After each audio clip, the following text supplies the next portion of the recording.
Baba, naomba nipe nguvu ya neno lako, nguvu ya mafundisho. Shetani asiwe na nguvu na uweza kwa ajili ya kuinuka juu ya mafundisho haya. Katika jina la Yesu Kristo nikiomba na kuamini. Amen. Sogea mbele, usikae nyuma. Alafu chukua daftari na kalamu.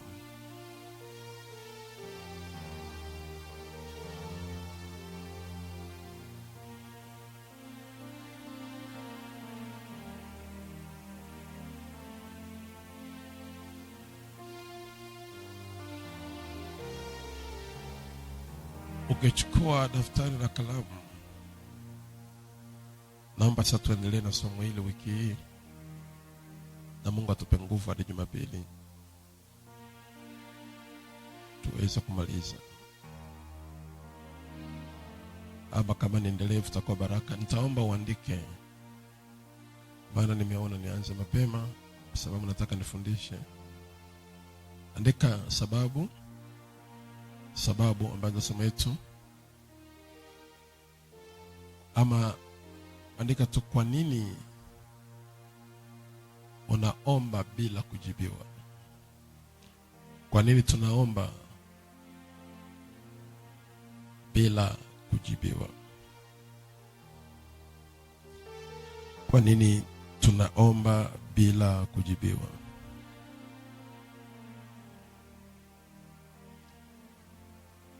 Kumbuka, maisha ya mwanadamu yoyote yale yamebebwa na msaada wa kuomba. Maisha ya mwanadamu yoyote yale yamebebwa na msaada. Msaada upo kwa njia ya kuomba. Ni vyema uelewe kwamba kuomba ni sababu ya mambo yote. Kuomba ni sababu ya mambo yote yawezekane kwenye maisha yako.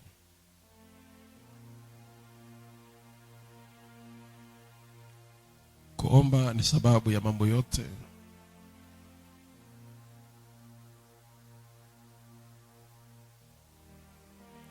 Kuomba ni sababu ya mambo yote yawezekane kwenye maisha yako. Usipuuzie maombi au usipuuzie kuomba.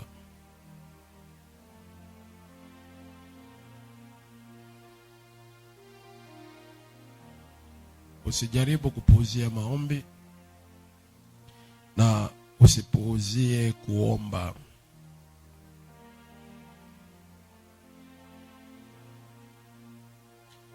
Ukiona tu maisha yako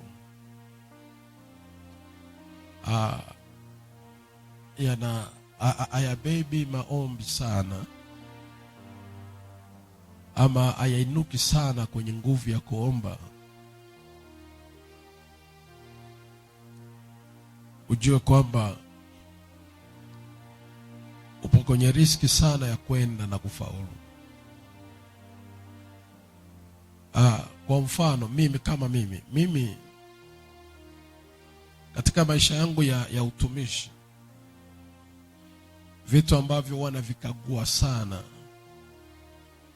huwa ni vitu vitatu sana kwenye maisha yangu ya utumishi.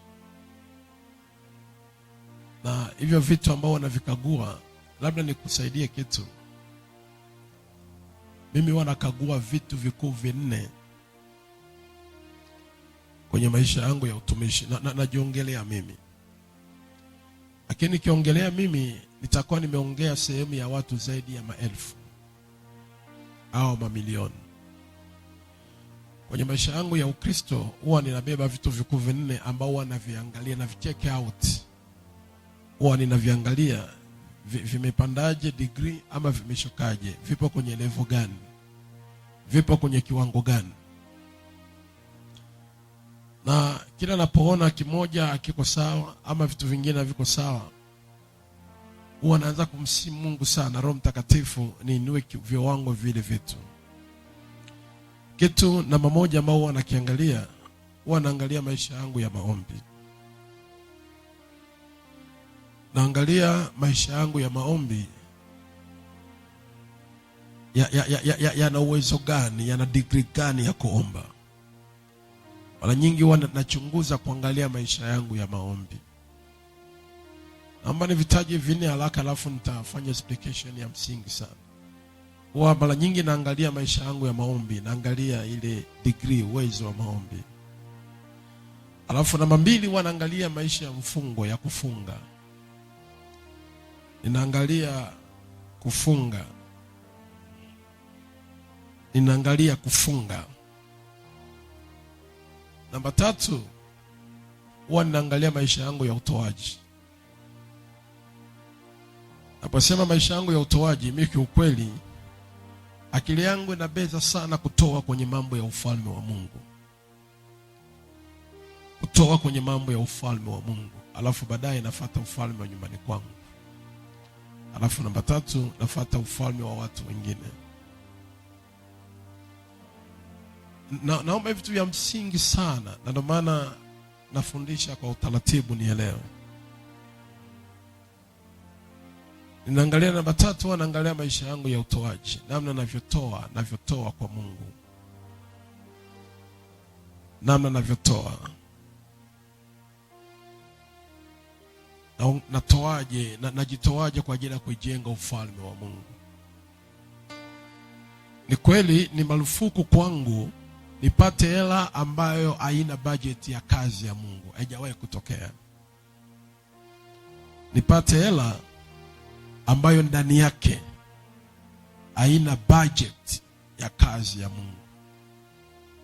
Na maana nipate tu 100,000 alafu yote niifyeke tu kwenye mambo pasipo kutoa budget ya Mungu. Ni kitu ambacho kija kutokea kwenye maisha yangu. Nibarikiwe tu 200,000 na mtu, yote niifyeke yote, nisiwe na budget ambayo labda 50,000 au 100,000 imenunua hata mfuko wa simenti, au imenunua hata mbao ya kanisa. Kwa kweli kwangu ya maisha hayapo. Baada ya hapo nitafanya sehemu kwa ajili ya nyumbani kwangu na kwa ajili pia ya watu wengine. Namba 4 huwa nakagua maisha yangu, namna ninavyoenda na Mungu, njia ambazo natembea na Mungu. How I walk with God.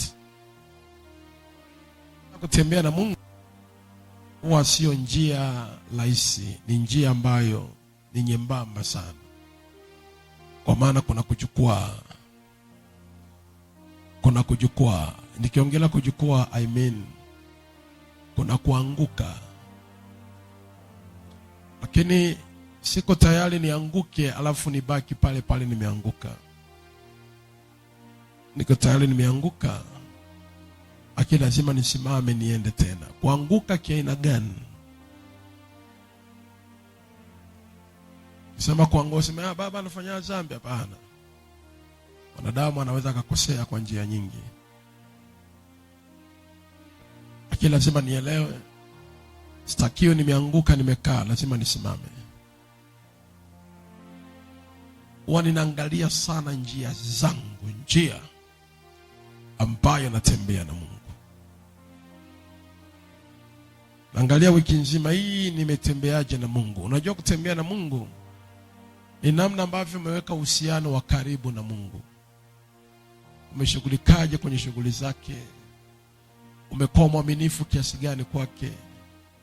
Umeishije maisha yako matakatifu? Rehema zako zimekuwaje? Kuna vitu vingi vya kuangalia. Kwa hiyo ni lifestyle ambayo ninakuwa nakagua kwenye maisha ili niweze kwenda. Maana huwa ninakagua kwamba ni nani wa kwanza nihakikishe ana amani juu ya maisha yangu.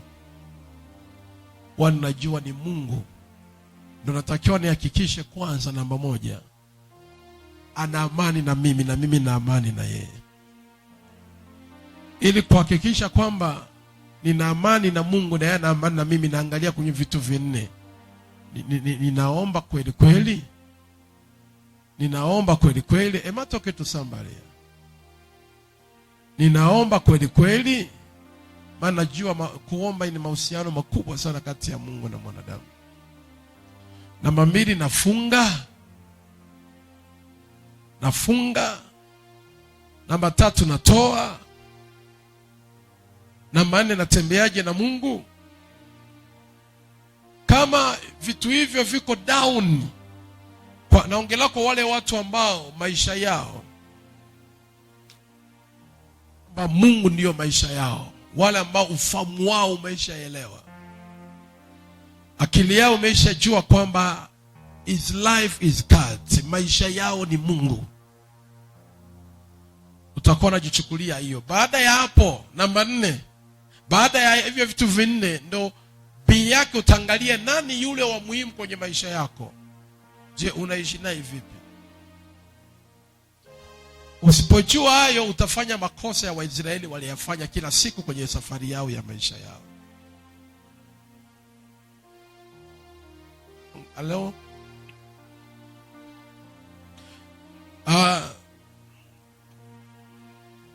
Kwa hiyo hii namba 1, maisha ya kuomba. Mwanadamu maisha yake ni kuomba. Tena sasa naongea na wale ambao ni Wakristo kama nyie. Maisha yako, chochote ambacho kitakuja kwako, niliongea ya maneno, vitu vingi ambavyo vinakuja kwenye maisha ya mwanadamu vinakuja kwa njia ya maombi ama kwa njia ya kuomba. Sasa nisikilize hivi. Nimesema kuomba, unaweza ukamwomba hata rafiki yako, nipe hela, akakupa hela, umekipata maana umemwomba hela. Unaweza ukamwomba jirani yako, nipe sahani, akakupa kwa maana umeomba. Unaweza kumwomba ndugu yako, nipe nguo, akakupa nguo kwa sababu umeomba. Ina maana usingeliomba. Nikasema hivi, ikitokea kwenye maisha yako unapokea vitu ama unapewa vitu ambavyo hujaomba, ujue kwamba una bahati kwenye maisha. Ili ulielewe sana.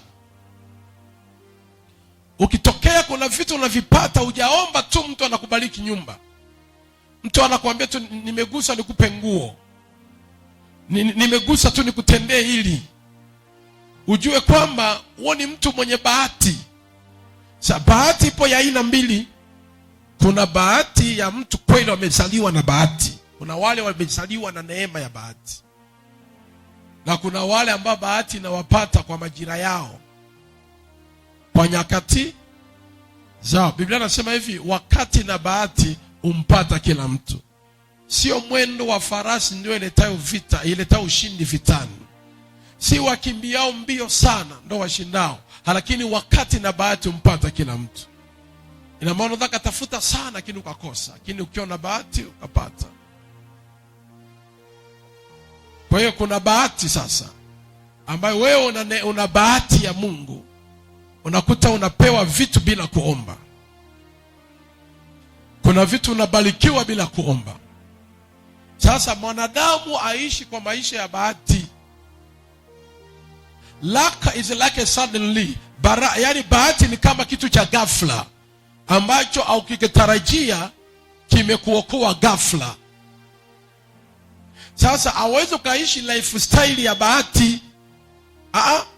Lazima mwanadamu aishi lifestyle ya uhakika, ya kuwa na uhakika wa kuishi, uhakika wa kupokea, uhakika wa kwenda, uhakika wa kufaulu. Sasa kinachokuwekea uhakika wa vitu vyote hivyo ni the way au namna ambavyo ulivyo muombaji, namna ambavyo unavyoomba. Fungua kitabu kile cha Mathayo. Mathayo ile sura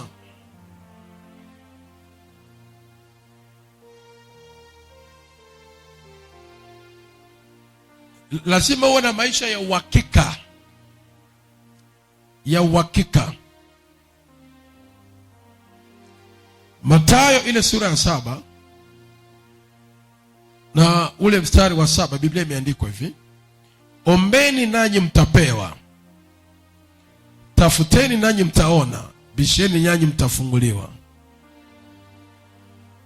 Ombeni nanyi mtapewa, ina maana tafuteni nanyi mtaona, bisheni nanyi mtafunguliwa. Vitu vitatu ambavyo vinaenda kwa mwongozo. Ina maana kabla hujatafuta lazima uanze kwa kuomba. Kabla haujatafuta kazi, kabla haujatafuta mme, kabla haujatafuta mke, chochote unachofikiria kukitafuta, kabla haujaanza kukitafuta, unatakiwa uanze kwa kuomba.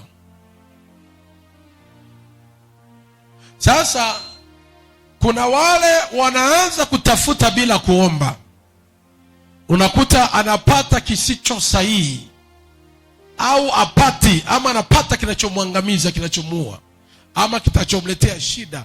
Na ndio maana kuna vitu tunavyo kwenye maisha yetu ambavyo ni sababu ya matatizo kwenye maisha yetu. Narudia neno hivi. Kuna vitu ambavyo tumevipata kwenye maisha yetu ambavyo wengine vimekuwa sababu ya mauti yao, wengine imekuwa sababu ya magonjwa yao, wengine imekuwa sababu ya yeye kuwa na pressure. Pressure ambayo alionayo leo, ama mauti ambayo imempata, ni kwa kile kitu alichokipata. Na ndio maana Mungu hataki upate kitu kabla hujaomba, hataki utafute kabla hujaomba. Anataka uombe kwanza ndio utafute, ili kisije kuwa tatizo kwako. Ndoa nyingi leo ndio sababu ya maangamizo. Kwa nini? Umekipataje? Maybe umekipata bila kuomba. Umempataje huyo mume wako? Umempataje huyo mke wako? Umepataje vitu ulivyo navyo ambavyo ndio vinakuwa sababu ya majaribu makubwa kwenye maisha yako? Mpaka unajuta, kwa nini nimeipata kitu hicho? Hii kazi ndio imekuwa tatizo kwangu. Biashara hii ndio inanifanya nisilale kabisa. Na unakosa msaada wa kusaidia. Mwanaume huyu ndio amekuwa tatizo, mpaka unakuwa mtumwa. Nini? Umeanza yaani au kukipata kwa kuanza kwa maombi. Ndio maana agizo la Mungu linatuambia ombeni. Ombeni. Ina maana nanyi mtapata. Mungu hajatuambia ombeni alafu msubirie. Ina maana kwenye mtu anayeomba lazima atapata. Sasa hii kuomba, lazima lifestyle ya maisha yako, ili ujihakikishie vizuri kama kesho utakuwa mtu mwema, ujihakikishie vizuri kama kesho utafaulu, lazima uwe na imani ya kujihakikishia the way unavyoomba, au you deeply in prayer. Haleluya. Unapokuwa unajihakikishia namna ambavyo you are deeply, yani umezama kwenye kuomba, ndio maisha ya kuwa na uhakika ya kujihakikishia nitaenda, nitafaulu. Nilisema hivi, maombi inaweza ikamchagulia mtu maisha ambayo anatakiwa aishi baadaye. Unajua kuna mtu leo anakuwa hana kitu, lakini ukiona maisha yake yanavyoishi na Mungu ya maombi, utajua mtu kesho atafaulu anachokifanya. Kesho atakuwa mtu wa aina fulani. Kesho kuna vitu atavipokea hata kama hana leo, lakini maisha yake ya maombi yatamfanya mtu aende. Napoongea na mtu, naomba ujikague moyoni mwako, nafsini mwako. Unaomba? Sasa tukianza kuongelea maisha ya kuomba, kumbuka somo langu ni kwa nini unaomba bila kupokea. Sijaanza kutoa sababu zake, na kuelekeza tu muhimu wa maombi. Mimi natamani hata niwe mwalimu tu kufundisha juu ya kuomba. Haleluya. Sasa kiwango cha kujikagua, cha kujielewa kama wewe ume deeply in prayer, yani una kiwango cha kuomba, ni maombi ya usiku. Narudia tena, midnight prayer. Maombi ya saa ngapi?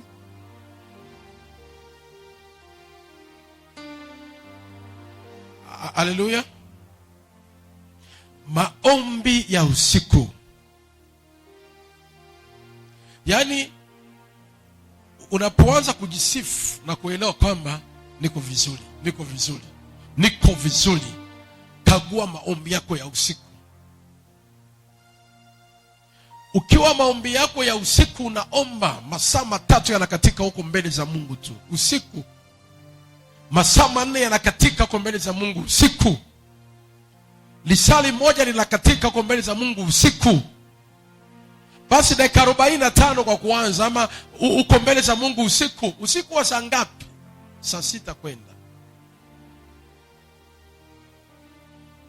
saa 6 kwenda, saa 7, saa 8, saa 9 mpaka saa 10, at least saa 11. Ukianza kuona maombi ya usiku kwako yamekuwa kiwango, yameongezeka zaidi, hayo ndiyo maisha yawe kujiaminisha. Hautabeba manunguniko sana, hautabeba kufikiria vitu vingine vya mwilini. Utabeba kujiamini kwamba ninavyoomba naelewa tu. Unajua mtu yote maombi analetaga muujiza. Muujiza ni vitu ambavyo vinakuja bila kutarajia. Yaani muujiza ni maisha ambayo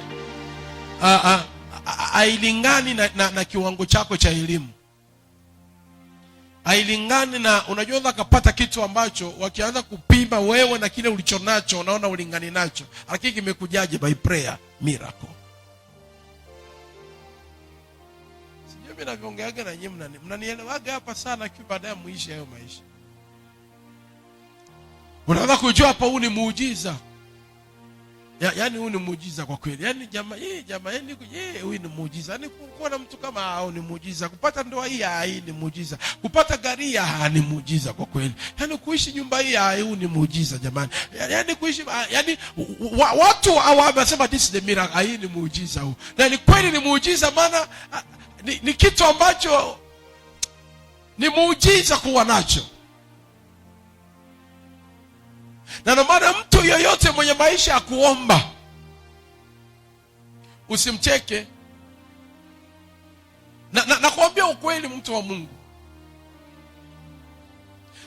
unajua ukiona tuko kwenye tatizo lolote la maisha yako, ama watu wanakusema vibaya, watu wanakusimanga vibaya, watu wanakuongelea tofauti, watu hawakuelewi, kitu ambacho unatakiwa ujikite nacho sana, jikite kwenye maombi.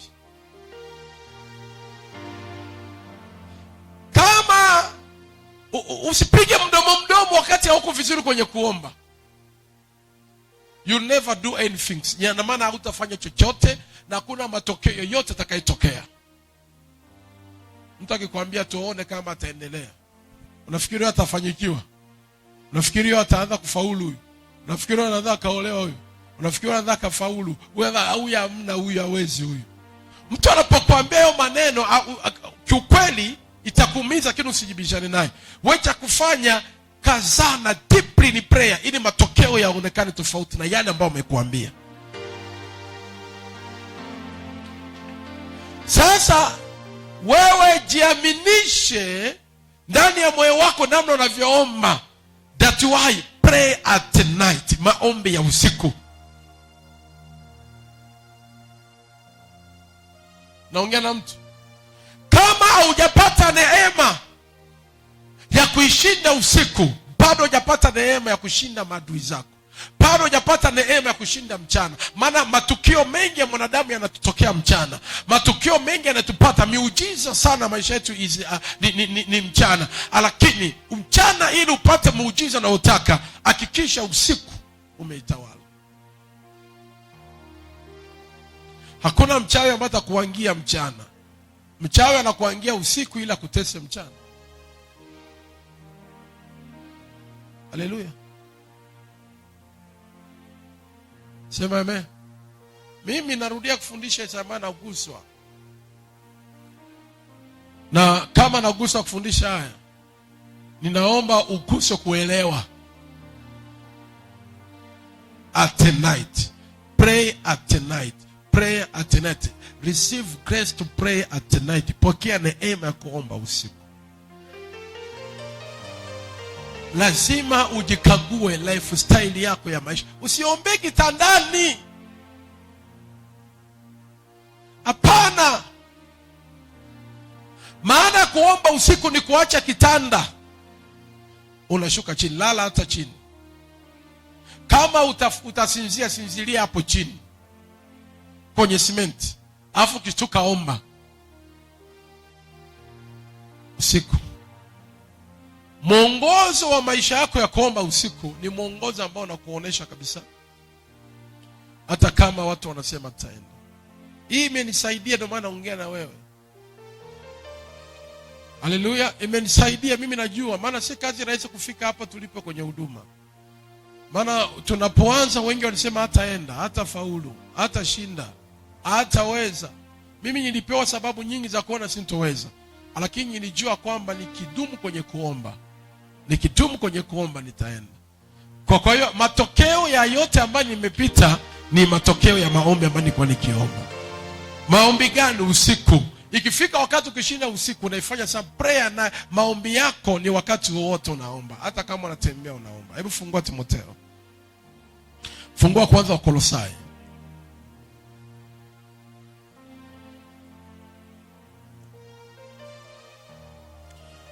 Fungua Wakolosai.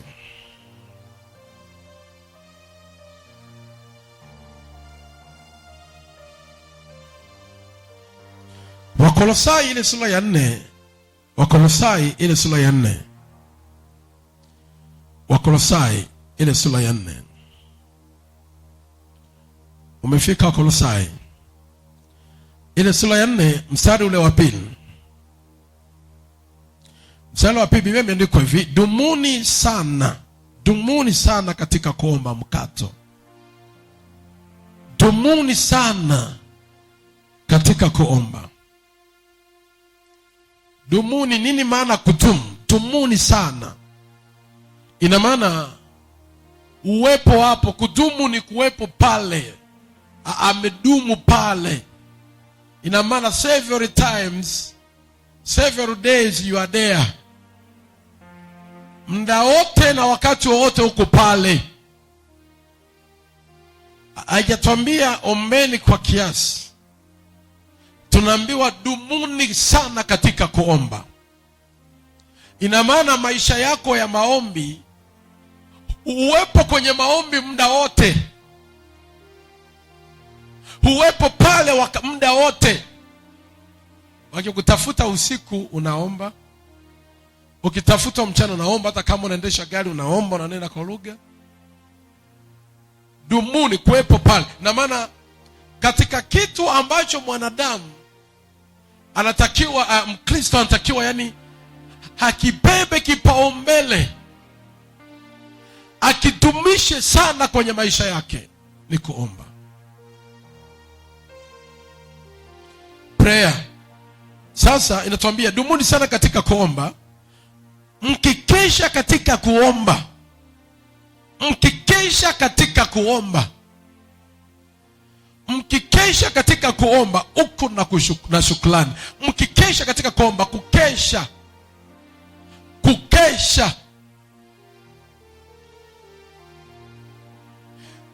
Biblia inatuambia kukesha katika kuomba, haijatuambia kukesha tu, kwa sababu watu wengi wanakesha lakini hawaombi. Na unaweza kujikuta kwenye maisha yako unakesha sana lakini sio katika kuomba, yani hauombi. Atuongelee kukesha ya kukaa nyumbani unaangalia TV mpaka saa 8, hapo ukeshi. Ya kukaa unachati na simu mpaka saa 9, hapa ukeshi. Ya kukaa unaangalia Facebook mpaka saa 8 za usiku, hapa ukeshi. Ya kwenda hata mahali popote unakaa mpaka saa 9 ndio unalala, au ukeshi. Kukesha ambaye Mungu anakuongelea ni kukesha katika kuomba. Na maana unadisali moja unaomba tu, saa 6 mpaka saa 8, saa 6 mpaka saa 7, saa 7 mpaka saa 8, saa 8 mpaka saa 9, saa 9 mpaka saa 10, ama saa 6 mpaka saa 10. Yaani unaomba, ndio kukesha ambaye Biblia inatuambia mkukesha katika kuomba. Fika hatua unaweza ukaruhusu watu wote wamelala, alafu unakuwa na majira yako ya kuomba. Mtu wa Mungu yoyote yule anatakiwa atafute mazingira salama na mazingira sahihi ambaye tamfanya aweze kuomba. Kwa Kwa maana ukishinda kuomba, you have no power, you have no long power. Hauna nguvu ya kusurvive. Penya na kwenda. Dumuni sana katika kuomba. Mstari wa 3 akasema mkituombea na sisi pia, kwamba Mungu atufungulie mlango kwa lile neno lake, tuinene siri ya Kristo ambayo kwa ajili yake nimefungwa. Mkituombea na sisi pia, ninawe kuongea neno moja hivi ya msingi sana. Kuna vitu vingine utakiwa kulalamika maana hujahusika kuviombea. Sikiliza. Kuna vitu vingine hautaki kulalamika maana haujahusika kuvifanya vitokee. Mfano mke na mume, katoa mfano mke na mume. Mwanaume analalamika maisha magumu au mwanamke analalamika maisha magumu. Chakula ambacho mnakula analalamika, ama maisha ambayo mnaishi analalamika. Anakosea. Ndio shida wa Israeli. Naomba mnisikize vizuri sana. Anakosea.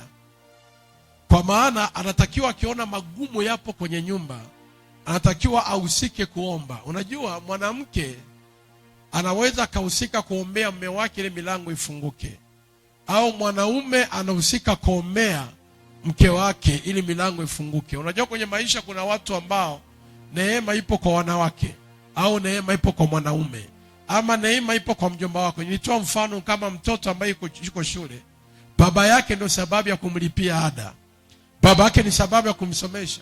Kwenye maisha yako wewe unatakiwa baba yako wewe muombee siku zote. Ombea baba yako ili milango ifunguke. Mtu ananielewa?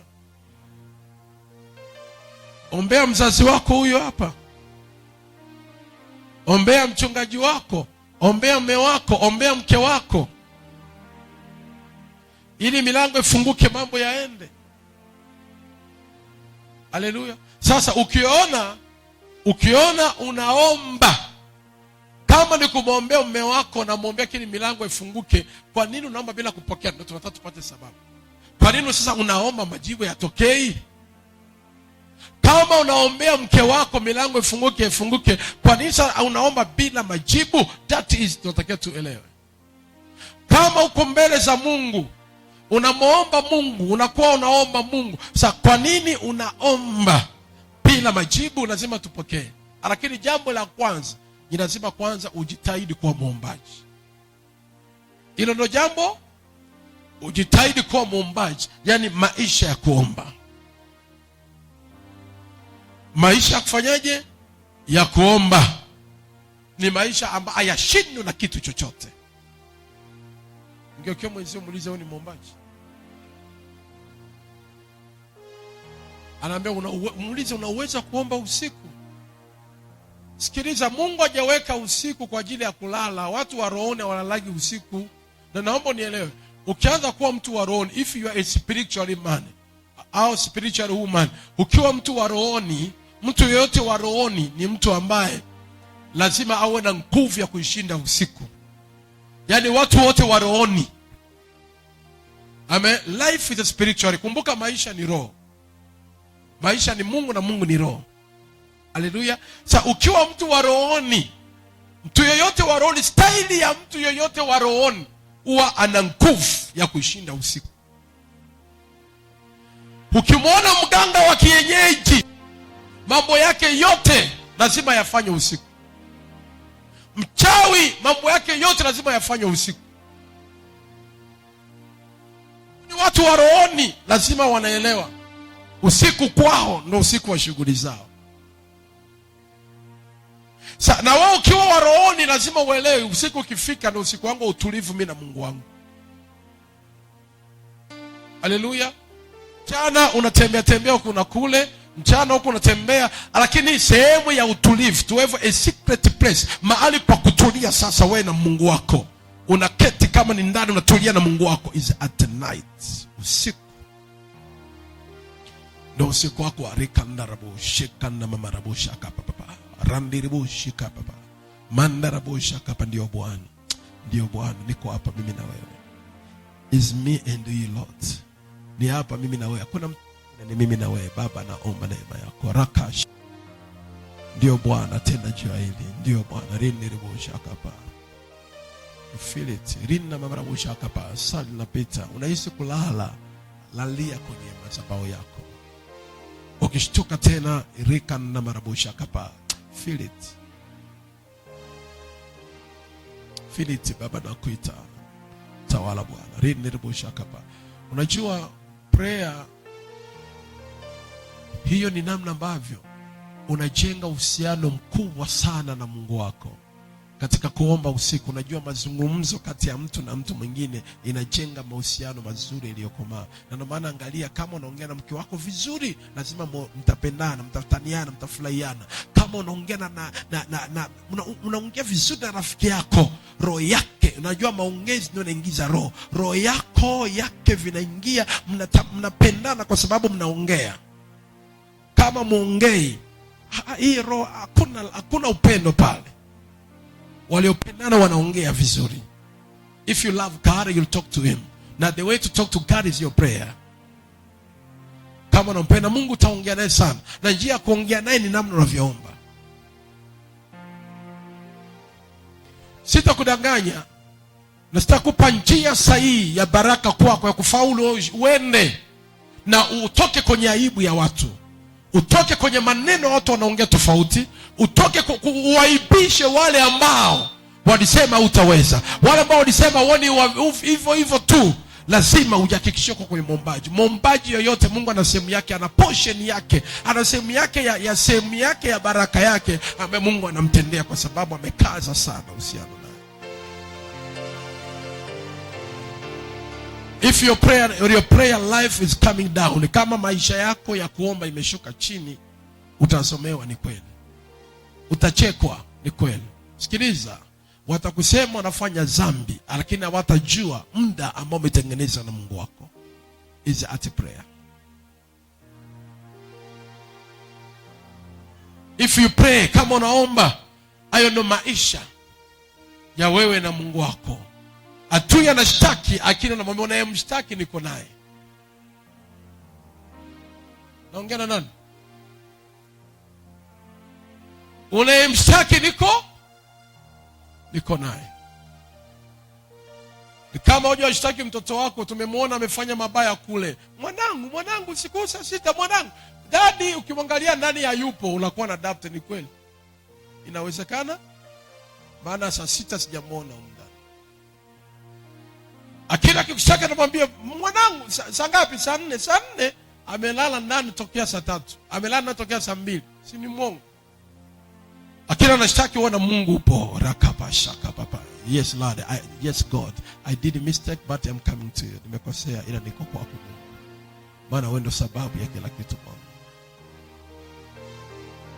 Haleluya. Maisha yako ya kuomba yanavyokuwa yameshuka sana, ndio maana unakuwa na maisha mengine ya kujipendekeza. Maisha ya kujipendekeza, maisha kunungunika, maisha ya hasira, maisha ambayo hayana matumaini ndani yake. Mimi nakwambia ukweli. Kuna wakati fulani sijawa mchungaji, nikiwa Mkristo wa kawaida kama wewe, lakini kwa kiongozi. Ni miaka imepita, miaka mingi sana. Nilikuwa na ofisi eneo fulani inaitwa Nera. Wangapi wanafahamu Nera? Nera. Nilikuwa na ofisi nzuri sana pale ya hairdressing salon. Mwenye nyumba akanifuata akaniambia, mchungaji Morris, okay, mchungaji Morris, sitaweza kuendelea na wewe. Naomba uame hapa kwangu. Kwa maana kodi yako imeisha, naomba uame. Na hakutaka ya kwamba alihamisha kwa sababu kodi imeisha, maana kuna mtu alikuwa anapanda hela. Anataka mpe hela ya kutosha kwa mzee mmoja anaitwa Mzee Ndalo. Yule mzee alikuwa na ndevu nyingi sana. Yule mzee walipompa hela akataka nitoe. Anaponiambia tarehe ikifika tarehe 6 niame, nakumbuka na nyumba nilikuwa naishi pia, naambiwa nifukuzwe, nitoke. Sina hela kulipa pia. Nilikuwa na biashara Forever Living, kampuni ya Forever Living, nilikuwa na biashara ambayo nilikuwa nayo, na yenyewe nikaenda Kigoma ikafilisika. Sasa nikabaki sina hela, nikaona nifanyeje? Nisikilize vizuri. Nikaona nina makompyuta ndani. Ngoja nichukue kompyuta nipeleke Leani. Mtu mmoja nisikilize. Nipeleke kompyuta Leani ili nikopeshwe pesa, nilipe kodi ya nyumba. Kwanza nilianza kwa kuuza, niuze. Kuna kompyuta nilikuwa nayo nimetoka nayo Nairobi, niuze.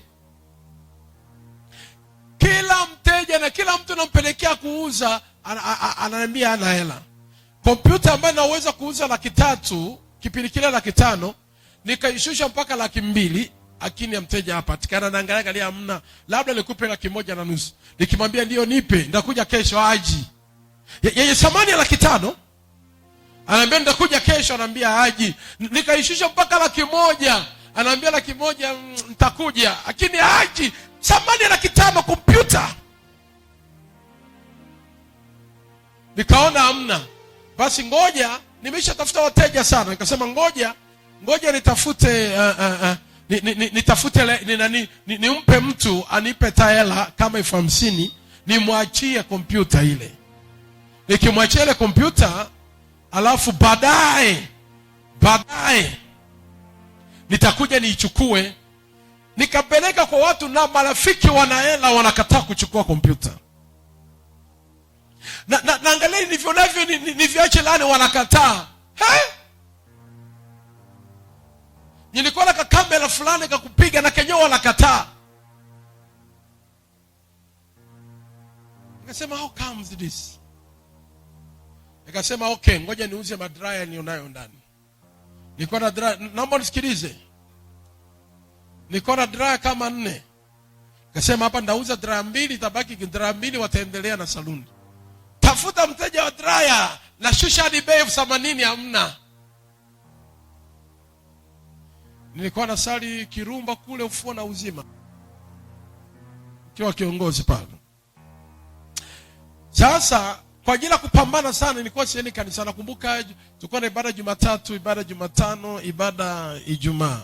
Na naacha kwenda kanisa, napambana na hela, nitafuta hela kwa ajili ya nimalize haya matatizo. But no one can give you money. Nilichofanya, siku moja nikaanza kuingia kwenye kuomba. Nikaomba. Kwa kweli maisha ya maombi drop down. Nikaomba usiku haikutosha. Nikaomba usiku sana, nikaomba. Hakika nasikia kabisa ile moyo wangu wa kuomba haupo. Baadaye, unajua ombea nyumbani ni sawa. Kanisa ni muhimu sana kwenye maisha yako. Labda nikupe umuhimu namba 1 wa kanisa. Biblia inasema hivi, mahali popote ambako Mungu alipopachagua, elekezeni nyuso zenu pale. Unajua nataka nifundishe mtu, nimesema nafundisha. Naomba nielewe. Elekezeni nyuso zenu pale. Mungu alipopachagua kanisa kama mbingu ndogo iliyoko hapa duniani. Kanisa ni kama mbingu ndogo iliyoko hapa. Kanisa ni ubalozi wa Mungu ambao uko duniani. Na ndio maana hapa Tanzania tuna ubalozi wa Kenya, lakini sio Kenya, lakini kuna Kenya Tanzania. Haleluya. Tuna Burundi, Tanzania. Na ukikimbia Kenya, Mtanzania hataki kufika pale, maana ile sio nchi yake, ijapokuwa ipo ndani ya Tanzania. Na ndivyo ilivyo. Dunia yote iko hapa, lakini kuna mbingu ndogo duniani ambayo ni kanisa, mahali ambako Mungu anashuka. Kwa siku tu ukianza kupuuzia kanisa, ukianza kupuuzia kwenda kanisani, unasema tu mimi naombeaga nyumbani, siku tu ukianza kupuuzia tu kanisa na watumishi wake, unaenda kuharibikiwa kwenye maisha yako. That's why don't play. Don't play with the church. Acha kuchezea kanisa na usichezee mtumishi wake ambaye ni wa kweli Mungu amemwita. Haleluya. Nilichofanya, nikaenda kanisani kwa ibada jioni. Kwanza nimekaa kwenye biashara, nikapigwa doro, natulia, Mungu akanikajisikia kwenda. Nikaenda natembea kwa mguu, natoka Nera hadi Kirumba, nikatembea kwa mguu, nikafika hadi Kirumba. Ilikuwa ni ibada Jumatano. Jamani, watu tunakuja ibadani kila mmoja na mizigo yake. Na kushangaa unakuja kanisani afu napiga miayo. Mimi nakuja kanisani wananijua Morris mzee wa lakini siku hiyo niko mpole. Wakaniuliza vipi, nikamwambia nimefunga, nikamwambia mlima mzito. Kumbe hakuna cha mlima, mambo mengi. Nikasingizia tu kufunga, ili wasinishangae. Haleluya. Ikafika ibada, baba kapiga neno pale, baadaye maombi. Wewe uko kwenye shida afu maombi, nikaomba sana. Ibada mpaka inaisha, watu wanaondoka, mimi nikajitenga, nikakuwa kama gorofa hivi. Nikajitenga, nikapanda kule juu, nikaanza kuomba. Nikaomba sana. Nakumbuka kweli niliomba hadi nikalia kwa sauti sana. Nikalia sana. Watu wakaniangalia, wakaondoka wote. Mchungaji naye akaondoka. Akaniacha naomba, nalia sana. Katika kuomba nikasikia if someone is touching me there. Kuna mtu kama amenigusa mgongoni. Nilivyosikia hivyo nikajua labda baba anapanda kwenda ofisini kwake, sasa amenigusa. Nikahisi nifungue macho nimwangalie, lakini tena nikaendelea kuomba. Baadaye nikasikia nimeguswa mara ya pili tena mgongoni. Nimeguswa mara ya pili, nikaendelea kuomba tu. Nikagusa mara ya tatu, nikajua basi baba ananihitaji. Nikafumbua macho kuangalia hivi, sijaona mtu yoyote. Nikasikia mguso wa ajabu, nikajua Mungu amenigusa. Nikaanza kumwambia Mungu niguse tena. Nikaanza kuomba niguse tena Bwana. Niguse tena Bwana. Touch me again. Nikamwambia Bwana niguse tena. Nikaomba sana. Baada ya kuomba hapo, nikapata amani ya moyo. Haleluya. Nikasikia amani. Najua kodi ya nyumba nadaiwa, najua kodi ya ofisi nadaiwa, najua biashara imeharibika. Nikasikia amani ya moyo wangu, kutoka kanisani nikaondoka. Sikurudi tena ofisini kwangu, nikaenda hadi nyumbani. Nikafika nyumbani, nimefika usiku, nikaanza kuomba maombi ya kumshukuru Bwana. Nikaomba. Najua tarehe imefika, ninafukuzwa kila mahali. Baadaye nikatoka, nikaenda ofisini kwangu. Nikafika pale, nakaa, mwenye nyumba akaniita, Morris rafiki yangu, hebu njoo tuongee kiurafiki. Yule mzee Ndalo hata kama ananisikiliza, akaniita, Morris naomba njoo tuongee kiurafiki. Paka kanambia aisee, nyie watu wa Kigoma bwana, nyie ukimshika mtu mkono tu mawazo yanabadilika. Mimi nikashangaa, vipi mzee mawazo yanabadilika aje? Akanambia unajua Morris bwana, wewe rafiki bwana, wewe kaa tu bwana, endelea kukaa. Umeshapata hela kunilipa? Akamwambia mzee sijapata hela. Bwana wewe endelea bwana, siku ukipata hela utanilipa tu, endelea zako, piga kazi, endelea. Nikasema niendelee? Yule mzee kwa kodi kwa balaa. Niendelee? Endelea.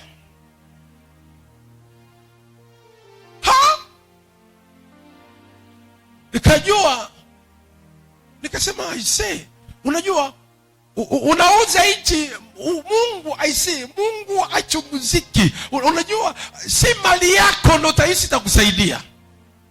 Msikilize vizuri. That's why unaishi kwamba mimi hapana. Unaweza kuwa na vyeti, ukawa na mali, kuna vitu ambavyo vitagonga mwamba. Is only God, unamhitaji Mungu. Katika kuomba kompyuta yangu na kumbuka mpaka leo ilikuja tu kuharibika, ikuzwaga nishaga ipeleka kwenye promotion sana. Nisikilize vizuri. Mungu akutaka, maana kumbuka ile kompyuta nilipata Nairobi baada ya kupiga gospel. Nilihubiri, katika kuhubiri yule pastor akaniona, sijui nikubariki nini, nina kompyuta yangu ya mali kubwa na kubariki hapa. Nikataka niiuze, lakini Mungu amani cha kimungu kile. Haleluya. Jamaa yule karachia, mwenye nyumba naye wa kule alikuwa aliamiaga Arusha na mke wake. Siku hiyo wanarudi, wanaambia Morris, sasa sisi tumehamia huko, kwanza naomba tu bwana wewe kaa ututunzie nyumba. Ukiona pata kidogo tulipie, utatupa tu, wewe kaa ututunzie. Nikasema, nikakumbuka maombi. Baada ya hapo maisha yangu nikajua hapa is prayer, maombi. Mimi nimeishi maisha ya miujiza, nisiwaficheni wanangu. Nimeishi maisha ya miujiza kwa njia ya kuomba. Kipindi tunaanza hii kanisa ambao unaliona hapa leo, tulilianza chini ya mti wa mwembe. Chini ya mti wa mwembe tunapiga makofi. Haleluya, haleluya. Pale stori kwa chini pale chini kwa mzee Dangu. Tunapiga makofi, haleluya, haleluya. Watu wanapita pale, ni msibani, sisi tunapiga tu makofi. Pale. Usifikirie watu wanajua, tunapiga tu makofi, haleluya, makofi. Wanapita hapa, kuna msiba hapa, ni kanisa, wanacheka.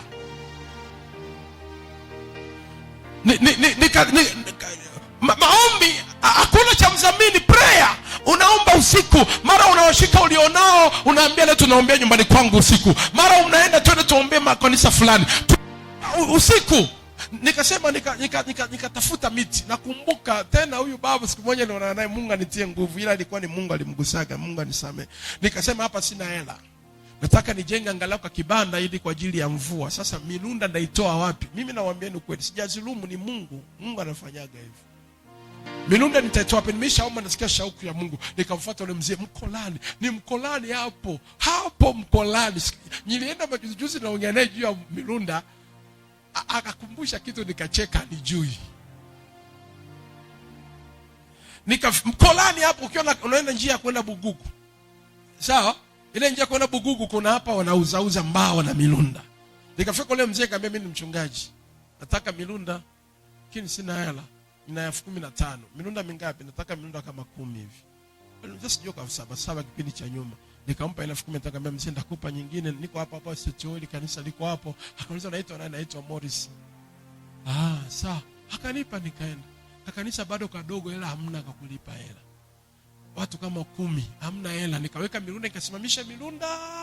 Nikaenda kwa dada mmoja anaitwa Zita. Mnisikilize. Nikiomba naenda kwa Zita, wapi? Saba.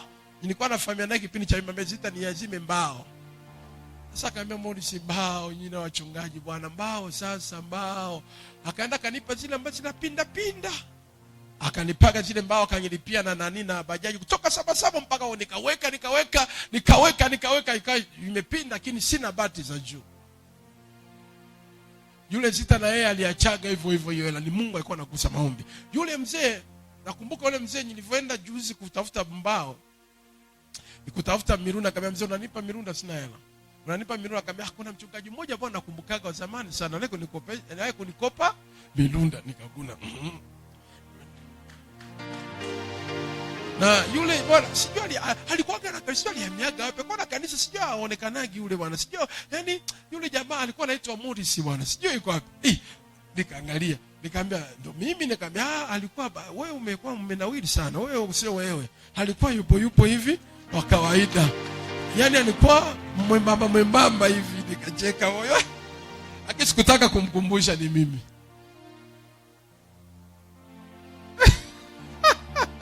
Haleluya. Sikutaka ukweli, nawaambia ni ukweli. Hata mmoja akitoka hapa niende nani mwenye mzee, yule ambao kwa anasema ndo mimi. Ndo mimi, naomba tukulipe hela hapo. Kweli nawaambieni. Akaambia alikuwa anaitwa Morris. Nikamwambia ndo mimi. Akaambia hamna, alikuwa mwembamba mchungaji fulani hivi. Wewe hamna bana, wewe mtu. Akaambia mimi majira yale maombi yalikamata. Haleluya. Nikacheka, tukaambia okay mzee, naomba nipe namba yako, nitakuja kuchukua milunda. Akaambia sawa. Namba yake mpaka leo namba yake ninayo. Ya zamani sinaga hata yale manamba. Unanielewa? Prayer. Baadaye sina bati, nikaweka turubai, ikapigwa mvua. Nikasema Mungu nifanyeje? Dukani si wanauzaga mabati. Nisikilize, do not try that if you're not a prayer. Usijaribu anayekwambia kama usio muombaji. Nataka nikufundishe juu ya kuomba. Nikasema dukani si kuna mabati. Lakini sina hela. Nikasema sina kompyuta yangu, kompyuta hiyo tena. Nikasema ndabeba hiyo kompyuta nifike kwenye maduka ya mjini, niwe naingia tu nasema nina kompyuta, nipeni bati, nitawape kompyuta, baadaye nitakuja niwarudishie, nipeni bando moja. Kila duka naingia wananiambia haiwezekani. Kila duka haiwezekani. Ikifika usiku nyumbani naomba toranda na boshaka. Naomba usiku, naomba. Naamka asubuhi naenda tena kwenye duka lingine. Haiwezekani, narudi tena naomba. Siku moja natoka mkesha nikaomba, nikasikia shauku, Mungu ananiambia nenda.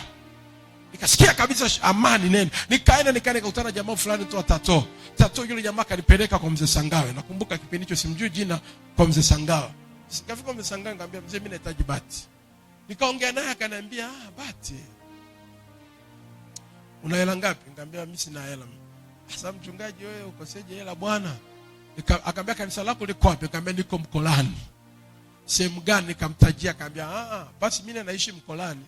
Njoo kesho alfajiri 2:00 unipeleke nilione kanisa lako, alafu tujue namna ya kufanya. Nikasema nikimpeleka kwenye kanisa lilivyo limepinda, atasema ni kanisa yani mabati yako hivi.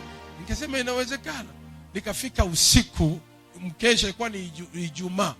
Nilipiga maombi usiku, na lala tu na muombea huyo mzee. Msikilize, mwanadamu ni roho. Na roho nimefundisha, roho usiku hailalagi. Usiku ukilala mwili na nafsi vinalala, roho inatoka. Ukiwa unaomba hapa juu ya roho ya mtu fulani, unaongea naye anako. Unajua kwenye ulimwengu wa roho huwa ni sekunde. Yaani ulimwengu wa roho ukiongea hapa kidogo, wa Marekani anasikia. Nikanaomba tu juu mzee, Mungu omba mkesha mzima. Nikaamka asubuhi 1:00 nimeshafika Mkolani. Nampigia simu mzee, mimi bado nimelala mchungaji. Nikasubiria pale darajani 4:04 hivi naona cruiser, gari fulani cruiser inapaki mbele. Mama Dorine alikuwa mbele pale. Unakumbuka Mama Dorine? Nakumbuka. Haleluya, pigia simu makofi. Madorine anaweka kishoka. Sijamjua Madorine, simjui. Hii nawaambieni, na huyu ni shahidi. Simjui Madorine. Gari inafika pale, tunamwambia mchungaji panda gari, kwenye gari tuingie. Nikapanda kwenye gari. Twende. Tukaenda, nikamwambia tukate hapa, tukafika mpaka hapo. Kanisa liko wapi mchungaji? Anauliza kanisa liko wapi? Si ndio hili hapa. Eti Madorine mgaga sana Kanisa ndo hili hapa. Sasa akanambia okay, panda kwenye gari tuende mjini. Tukapanda tukaenda mjini. Madorine wakamshusha sijui Mkolani kwenda ofisini kwake. Tukaenda mjini, akanipa bati sijui 40 na 10 akanipa. Nilikuwa na hela ndogo tu, nikamwachia akanipa, nikaja nazo nikazipiga bati kama 40. Tukawa na mahali pa kuanzia kanisa. Nisikilize, yote hayo yalifanyika ni nini? Prayer, maombi yalisababisha muujiza. Na mpaka leo huyo baba akanipigia simu akaniambia, mchungaji na shida zangu binafsi, unaweza kuzisaidia? Ngambia hiyo kwangu ni maji ya kunywa. Na nikaja nikazisaidia mpaka leo wakina Madorine hao. Miaka ile.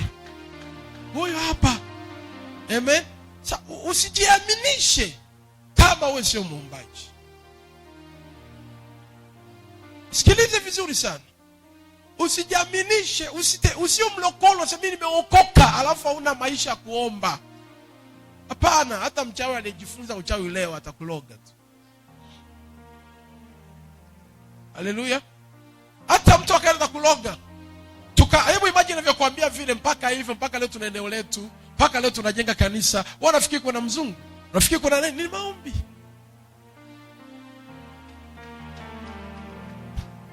Haleluya. Kwa hiyo naweza kuona kumbe matokeo ya unachokifanya ili kiwe kikubwa, ili kiweze kuendelea, ili kishindikane, ni maisha yako wewe unavyoishi ya maombi. Hilo unatakiwa uelewe sana. Mradi wote unaoanzisha, hatua ya uchumba, hatua yani whatever you are doing, ili kiweze kuendelea sana, kilete majibu na matokeo, angalia maisha yako unavyoomba. Una maisha ya maombi, na maombi at night. Unaombaje usiku? Usiku wako unaishije? Paulo anakuambia dumuni sana katika kuomba. Dumuni sana katika kuomba. Dumuni sana katika kuomba. Dumuni sana. Hajakwambia uombe tu. Dumuni sana katika kuomba. Mkikesha katika kuomba. Mkikesha katika kuomba. Pakandaraboshe keniri na mamaraboshe akababa. Rinda mama rabosha kwa baba. Mtu yote ambaye ana maisha ya kuomba atajaa lawama. Manunguniko kwake atakuwa ni mengi, masikitiko. Atakuwa omba. Atakuwa mtu anayesaidiwa. Kama hautaelewa yale ambayo naongea kwako, na maana unalalamikaje juu ya ndoa yako? Pray about your marriage. Ombea ndoa yako. Unalalamikaje juu ya mume wako? Omba. Unalalamikaje juu ya kazi yako? Omba. Kama unaomba ujibiwi, tutakupa sababu yake. Sababu ya kutokuomba kujibiwa, sababu ni nini? Lakini prayer, maombi yoyote lazima yajibiwe. Haleluya. Hebu sema kwa jina la Yesu. Sema tena kwa jina la Yesu. Roho Mtakatifu, naomba unipe neema ya kuomba usiku. Sema tena, Roho Mtakatifu, naomba unipe neema ya kuomba usiku. Sema tena kwa sauti ya moyo. Sema tena, Roho Mtakatifu, naomba unipe neema ya kuomba usiku, ya kuishinda usiku kwa jina la Yesu. Sema tena, Roho Mtakatifu, naomba unipe neema. Unajua kuna watu wana grace, kuna watu wana neema. Ana neema ya uchungaji, ana neema ya unabii, ana neema ya kupendwa, ana neema ya biashara, ana neema kabisa. Lakini kwa nini aende? No grace of prayer. Maombi, neema ya kuomba ndio imemshinda.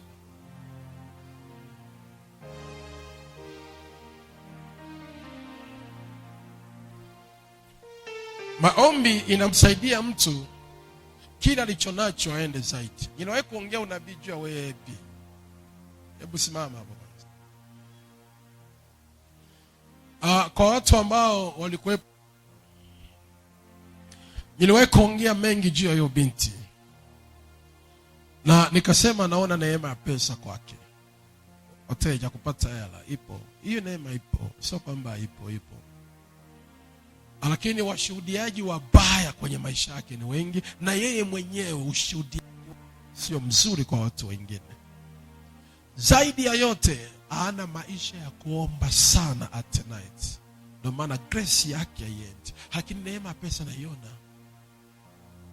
Mtu yeyote ambaye ana yani kuna usike kwamba mimi na nyota kazi, na nyota biashara, na nyota, lakini kama auombi, si muombaji, unaifupaza ile nyota, haitaenda kama inavyotakiwa iende. Haleluya. Na ndio maana kuna watu ambao ni wa kawaida sana, tena wa kawaida, lakini ni waombaji. Kule kuomba kwao kuna watu zaidi, na ni watu wa kawaida sana. Sema haleluya. Hebu jikague maisha yako wewe ya kuomba ni aina gani? How your prayer at night. Usiku wako na ubebaji kwenye maisha yako. Naomba ukae. Usiku wako umeubebaje kwenye maisha yako? Umebebaje usiku wako? Unajua kuna mtumishi mmoja niliumia sana nilipokuwa Dar es Salaam. Aliwahi kuwa SNP Shinyanga, lakini ameacha. Leo ni wa kawaida, hata anataka kufanya biashara hivi. Mwangalia nikalia sana. Wewe. Na ndio maana ukiwa nina rafiki yangu mimi pia, nina rafiki yangu mimi ni mchungaji. Nina rafiki yangu, sina haja kumtaja jina. Nina rafiki yangu ni mchungaji. Na anajua kuhubiri sana. Na anahubiri mpaka unabarikiwa sana. Lakini akifungua kanisa hapa naacha, akifungua hapa naacha, akijaribu hapa anatoka, akipiga hapa anatoka, mpaka unajiuliza nini shida? Maisha maombi. Maisha maombi. Ya maana maombi ndio ndo mzizi na msimikaga mtu atulie mahali, nawe kikogo mahali. Yani kikogo hauwezi kumtikisa pale. Ni the way ambavyo amebeba maisha. Kuna watu hamwezi mkawatikisa. Msio unaita watu wa Freemason na ujue maisha yao ya maombi. Haleluya. Sema amen. Mimi nawatumisha ambao mimi nawajua. Ninatumisha ambao mimi nawajua. Na lifestyle, unajua mimi nimekulia ufufuo na uzima. Ndio nimezaliwa. Mimi ni mtoto wa ufufuo na uzima. Najua maisha ya Gwajima ya maombi, lifestyle ya maombi yake inaijua, maisha yake. Kwa kuna watu wanakuwa wanajiaminisha kulingana the way anavyojijua na Mungu anavyopiga maombi. Haleluya. Hebu jikague wewe, maisha yako ya kuomba usiku yamebeba masaa mangapi?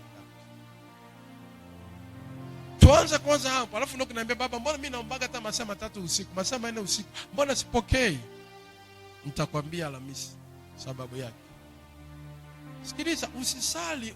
Unajua kanisani sisi tusali. Usiende kanisani afu kama ina ikwambie hii jamani, mimi sina sifa ya mambo mengi makubwa, lakini maombi ndio inanipa nafasi hiyo. Haleluya. Prayer. Sijazaliwa na kuona maisha ya mtu na kuyatabiri, lakini nimuomba Mungu nipe macho ya rohoni, na Mungu alivyonimuomba akanipa, na naona naongea. Prayer, yani sikia maisha ya Mkristo, vyovyote unavyovihitaji viko included kwenye maombi. Ukianza kujielewa umebeba nini, alafu ukajikita kwenye maombi kilindini. Angalia kina Daniel aliambiwa kabisa utaingia kwenye tundu la simba, lakini hakubishana, yeye alisimama na maombi. Alisimama na maombi. Unajua ukiwa muombaji sana, huwa kuna saini za kimungu. Nikiongea saini unanielewa? Saini nikiongea unanielewa? Ina maana nini?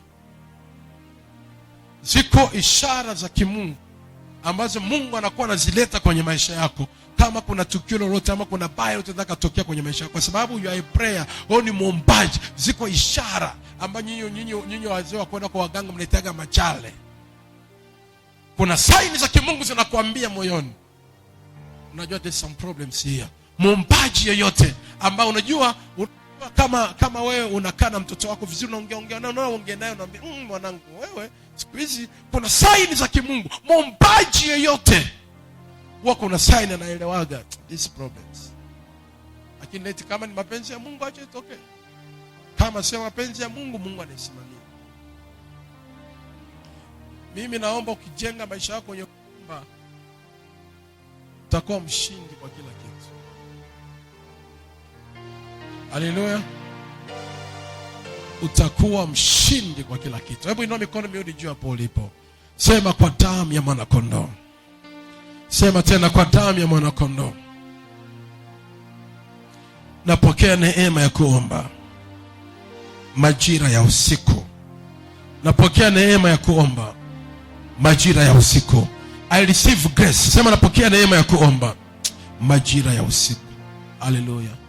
Can you ask yourself, nataka kujiuliza mwenyewe, vipi maisha yako ya kuomba?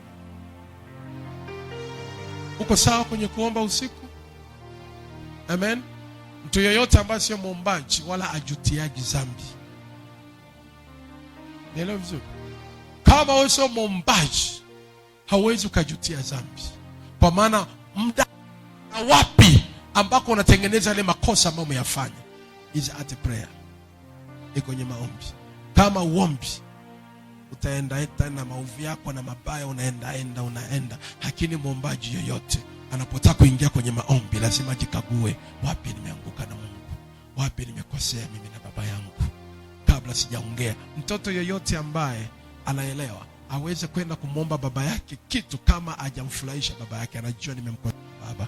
Anapoenda, Father forgive me, nimekosea kwa yale, nilikuwa nahitaji shida fulani. Lakini ukienda ghafla la kumwomba bila kumwomba excuse, lazima atakufukuza, toka hapo mtoto, una adabu wewe.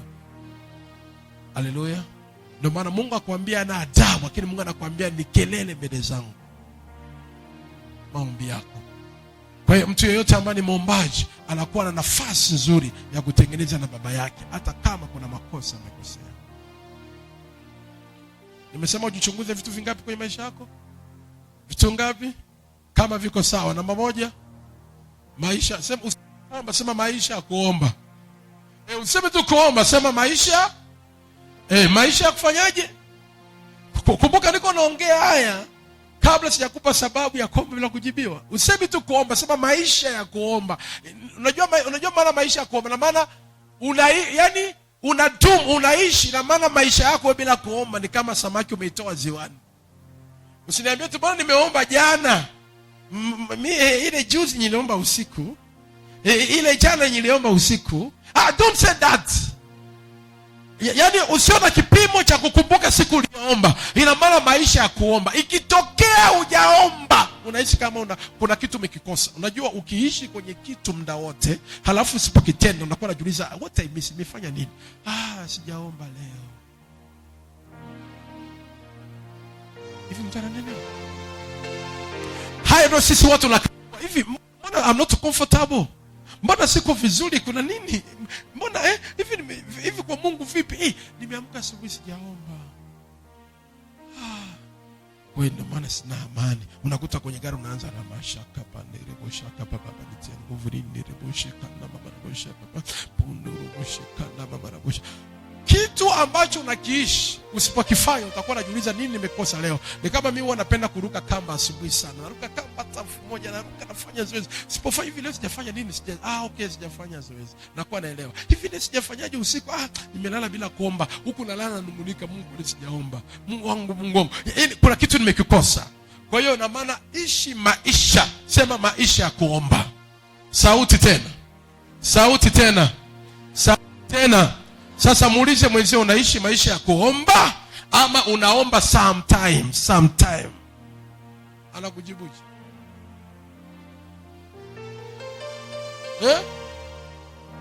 Mzee vipi, mbona unaniangalia sana? Mimi naambia uulize ndugu yako. Amen. Tuko pamoja. Usiniangalie sana, muulize rafiki yako. Amen. Haleluya. Maisha ya kufanyaje? Ya kuomba. Kama sio sometime you pray, sometime you don't pray. Samba dolini, sio kama leo naomba. Na uhakikishe unapokuwa unaishi maisha ya kuomba, wewe unaangalia degree ya kuomba. Ukiona leo nimeomba lakini hafifu, unasema leo sijaomba kama ipasavyo. Unakuwa unaangalia pia, leo nimeomba lakini sio kama ipasavyo. Oh my God. Napokupa ukianza kuomba uombe, mimi kuna mahali na kuisha lakini na kero ile eneo kwa sababu tusipate kule uhuru wa kuomba ipasavyo. Hii kweli moyoni mwangu wanaelewa. Maana naangalia kwanza ni padogo, sina maana natamaniki nikiomba nasimama sana. Baadaye nakaa tena. Nasimama baadaye lakini nakosa. Nikianza kuombea sebuleni kuna umbu kweli. Kuna uhuru mpaka na ukosa fulani. Unaona? Lazima kama upati uhuru wa Mungu wako fanyeje? Mpaka mke wangu mshaidamwambia mama, ikitokea nikaimaliza ofisi yangu vizuri, na maana nyumba yako itakuwa wewe na watoto wako, mimi ndio nishaga wangu. Si niko nakwambia hivyo kila siku. Nishahamia wapi? Kwangu humu. Maana nitaoga hapa, najisaidia hapo, na hapa sasa mimi tena madonda atakuwa mara 300. Maana atakula nitakuwa najisahau. Mimi mtu ninatafuta. Biblia inakuambia hivi, uombapo ingia katika chumba chako cha siri na uombe siri, baba yako aliye sirini atakuona. Kuna namna you must have found the secret place. Muombaji yoyote lazima awe na mahali pake pa pekee yake. Haleluya. Ni muombaji yote mamadorini lazima mahali pa upeke yake, mahali pa siri yake, pa upeke yake. Ukiona ndani mnalala wengi chumbani, acha walale wamemaliza kuangalia TV, toka sebuleni peke yako, omba na Mungu wako. Acha sebuleni wamalize, wewe ukiona chumbani nenda sebuleni. Ukiona wapi? Mimi nenda hata chooni. Mungu hajakupa nyumba kwa ajili ya kuweka kila kitu. Ile mahali Mungu amekupa, ifanye sehemu yoyote, hata chooni, ombea humo. Pafanye madhabahu. Sisi tulikuwa tunafanya kazi ofisini mjini, unasema hapa mjini utaombea wapi? Unakuwa unajua saa 8 ni muda wa kuomba. Unaombea bosi naenda kwanza chooni. Kumbe unaenda kuomba chooni nini? Dakika 40, dakika 45. Mbona unajisaidiaga nini? Nasema mimi najisaidiaga maombi. Unajisaidia maombi nini? Niko chooni na pray, I'm praying there. At the toilet naomba. Nani naongea naye ananielewa? Sema amen. Nilikuwa na muda huo niko mjini, kwenda chooni kuombea chooni. Maana pale nitaombea wapi? Nitaenda chooni. Tena iko ni maeneo ya Simba Hoteli. Naenda chooni pale, naombea chooni. Rika na mara naomba. Sauti nataka kuja juu naiziwia. Hii takapa naomba dakika 45. Natoka niko mzima vizuri kabisa. Nina amani. Natoka lijitu la mbinguni limeshatoka linatulia. Nasema hapa hii kutawala hii mjini, nasema nitulie maombi. Nafunga, nikikaa tena asubuhi, nikifika tu asubuhi nimetoka kuombea nyumbani saa 8, naenda naomba chooni. Naomba. Ilikuwa kila saa leo unaniuliza hujaenda chooni, na nataka niende. Kweli kuna dada mmoja anaitwa Magi, alikuwa ananisumbua sana. Mbona si vipi hujaenda chooni, nataka niende. Nikienda wanajua masaa 8, maana muda wa sana unajua hapa ni muda wa Afrika. Naenda napiga maombi mateka 45, natoka mle ndani, narudi niko nimetulia. Siku moja sikile kwambia maombi, siku moja hapa nafikiria nilikuwa naweza, Mungu, I need my own office. Nahitaji ofisi yangu mwenyewe, nifanyeje? Lakini najua nitavileta kwa njia ya maombi. I remember this wonderful. Siku moja tu akatokea mama mmoja na mtoto wake wanatokea Bunda. Mtoto wake alikuwa form 4 anaitwa Joseph. Wako form 4, ghafla akapoteza kauli aweze kuongea. Yule mtoto akafika, baba yake alikuwa ni mkuu wa wilaya wa Serengeti. Wakamwambia mtoto anaumwa, wakampelekea hospitali. Hospitali wakampima ya Bunda, wakamwambia ana uvimbe kwenye koo. Wakasema haiwezekani, ikabidi wamtransfer aje Bugando. Kisha wakapeleka waganga wa kienyeji kwanza. Wakamwambia ana uchawi, wakampiga chale kama cheni shingo nzima, mtoto aongee, yuko tu. Wakamleta Bugando. Walivyomleta Bugando, pale ofisini nilipokuepo kuna ndugu yake yuko pale. Wakamleta kwanza pale ili waongee na ndugu yake. Mimi nilivyomuona kaambia huyu mtoto sio uko, huyu mtoto amechukuliwa, hayupo. Wakasema baba akasema nyina walokole, acheni imani zenu. Nikamwambia huyu amechukuliwa, hayupo. Nimeshatoka sana, nimeshajisaidia maombi hapo. Niko vizuri, yani kiroho, macho ya rohoni yamewaka. Nakwambia ukweli, macho ya rohoni yamewaka. Yani kaambia huyu mtoto amechukuliwa, huyu sio yeye. Hakuna cha uvimbe. Kaambia achana na, kaambia jamani nipeni nimwombee. Walinibieda wote wakasema tuamini, angoe tuende Bugando. Wakaenda Bugando, ikasikia kuchemka prayer. Wakaenda Bugando wakapima, wakaambia na uvimbe kwenye koto, yani $600 sijui afanye operation, akampa dawa za wiki 2 hatumii, na huko wanamhitaji arudi fanya mtihani wa form 4. Walivyorudi pale ndio yule mama akaja, baba ashaanza kunywa mapombe na wenzie. Akaambia yule anajiita mchungaji yuko wapi? Huyu hapa muombe sasa. Yule anajiita mchungaji yuko wapi? Huyu hapa muombe. Nikamwambia ndio, naomba nimuombe. Walinicheka mle ndani, Mungu ataona sasa. Mnapangaga watu. Nikamwambia tutafute, mtapeleka kanisani? Hapana, hapa hoteli fulani, Simba Hoteli. Tukapanda juu ya hoteli, walikuwa wanafanya mazoezi ya watu wa manani pale. Tukaenda kule juu, nikaenda mimi na yule mtoto na yule Mage pamoja na mimi. Hapa kitaeleweka. Kabla sijaenda tena, nikaenda tena chooni nibishi, nikapiga maombi tena, maana sina maombi pa kuomba, sina mahali pa kuomba. Lakini chooni madhabahu. Usiwe unajua ukiwa muombaji, nataka nikupe kiu ya kuomba. Mimi sikushindwa na kitu, maana nilikuwa najua maombi ndio kila kitu. Wewe kama uombi ni basi, unakuwa mtu ambao unapishana na vitu. Nilipotoka nikaenda sasa kumwombea ule kijana, nyinyi muombea, ombea. Ghafla sauti ilibadilika kwa kweli nilivyoomba. Nikaona yule mtoto akabadilisha macho, ulimi ukabadilika, ukawa mwekundu kama wa kondoo. Ghafla akapiga kelele, akadondoka chini. Akapiga kelele tena, akaanza kulia. Nikasema Jose njoo. Nikamfungua kwa mamlaka ya jina la Yesu, mahali popote ulipo njoo. Piga majeshi ya kufa mtu. Akapiga kelele akasema nasikia kiu ya maji. Mama yake akadondoka chini. Mama chini. Yule damage wa Mbeya alivyosikia hivyo akakimbilia kule chini, anaongea. Baba yake yule mama Masota namkumbuka, wakakimbia. Alikuwa nyilinene na shida kupanda gorofa. Molisi anaongea. Nikamwambia Jose, huyu ni nani? Baba. Mwamkie shikamo. Baba akakaa chini. Pombe zikaisha. Sema amen. Sema amen. Pombe zikaisha. Wakaniambia tufanyeje? Hizi dawa za wiki 2 tuambia usimpe. Jose ni nini? Nilikuwa polini. Baba mmoja na baba mwingine wananisimamia, mmoja ananikalia kifuani, mwingine ananisimamia, alafu kuna kamama kanamkia fulani hivi. Ulivyokuwa naomba nikaona moto unakuja unampiga yule mama.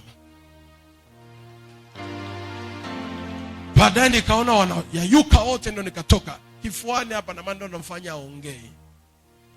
Sasa tufanyeje mchungaji? Nikamwambia tupa hivi. Sasa hiyo Laki6 hiyo Laki6 hapa. Nikaambia twende Bunda. Nikaenda Bunda nikapewa Laki6, nikasema hapa nikafungua ofisi yangu Selemani Nasoro. Tuisi not a miracle. Nani ananielewa? Amen. Nahitaji my own office. Nataje nafanya za wote. Haleluya. Maisha ya kuomba. Sasa ukija kanisani utaombaje kwanza? Ukija kanisani hapa wewe ndio unaangalia kila mtu, unageuka huku, unaangalia huyu, unageuka, mara unaangalia lipstick yako, unaangalia nguo yako, unaangalia viatu vyako. Yaani wewe ndio unajiweka mapozi, yani my God.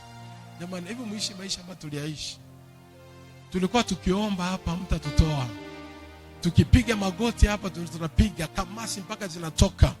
Rafiki yangu mmoja ananiambia atakuja, anaitwa James. Tulikuwa tunaomba mkesha. Nyie ambao mjagi mkesha, eti mkesha mji. Sisi tulikuwa tunaomba mkesha saa 4 za usiku mpaka saa 11.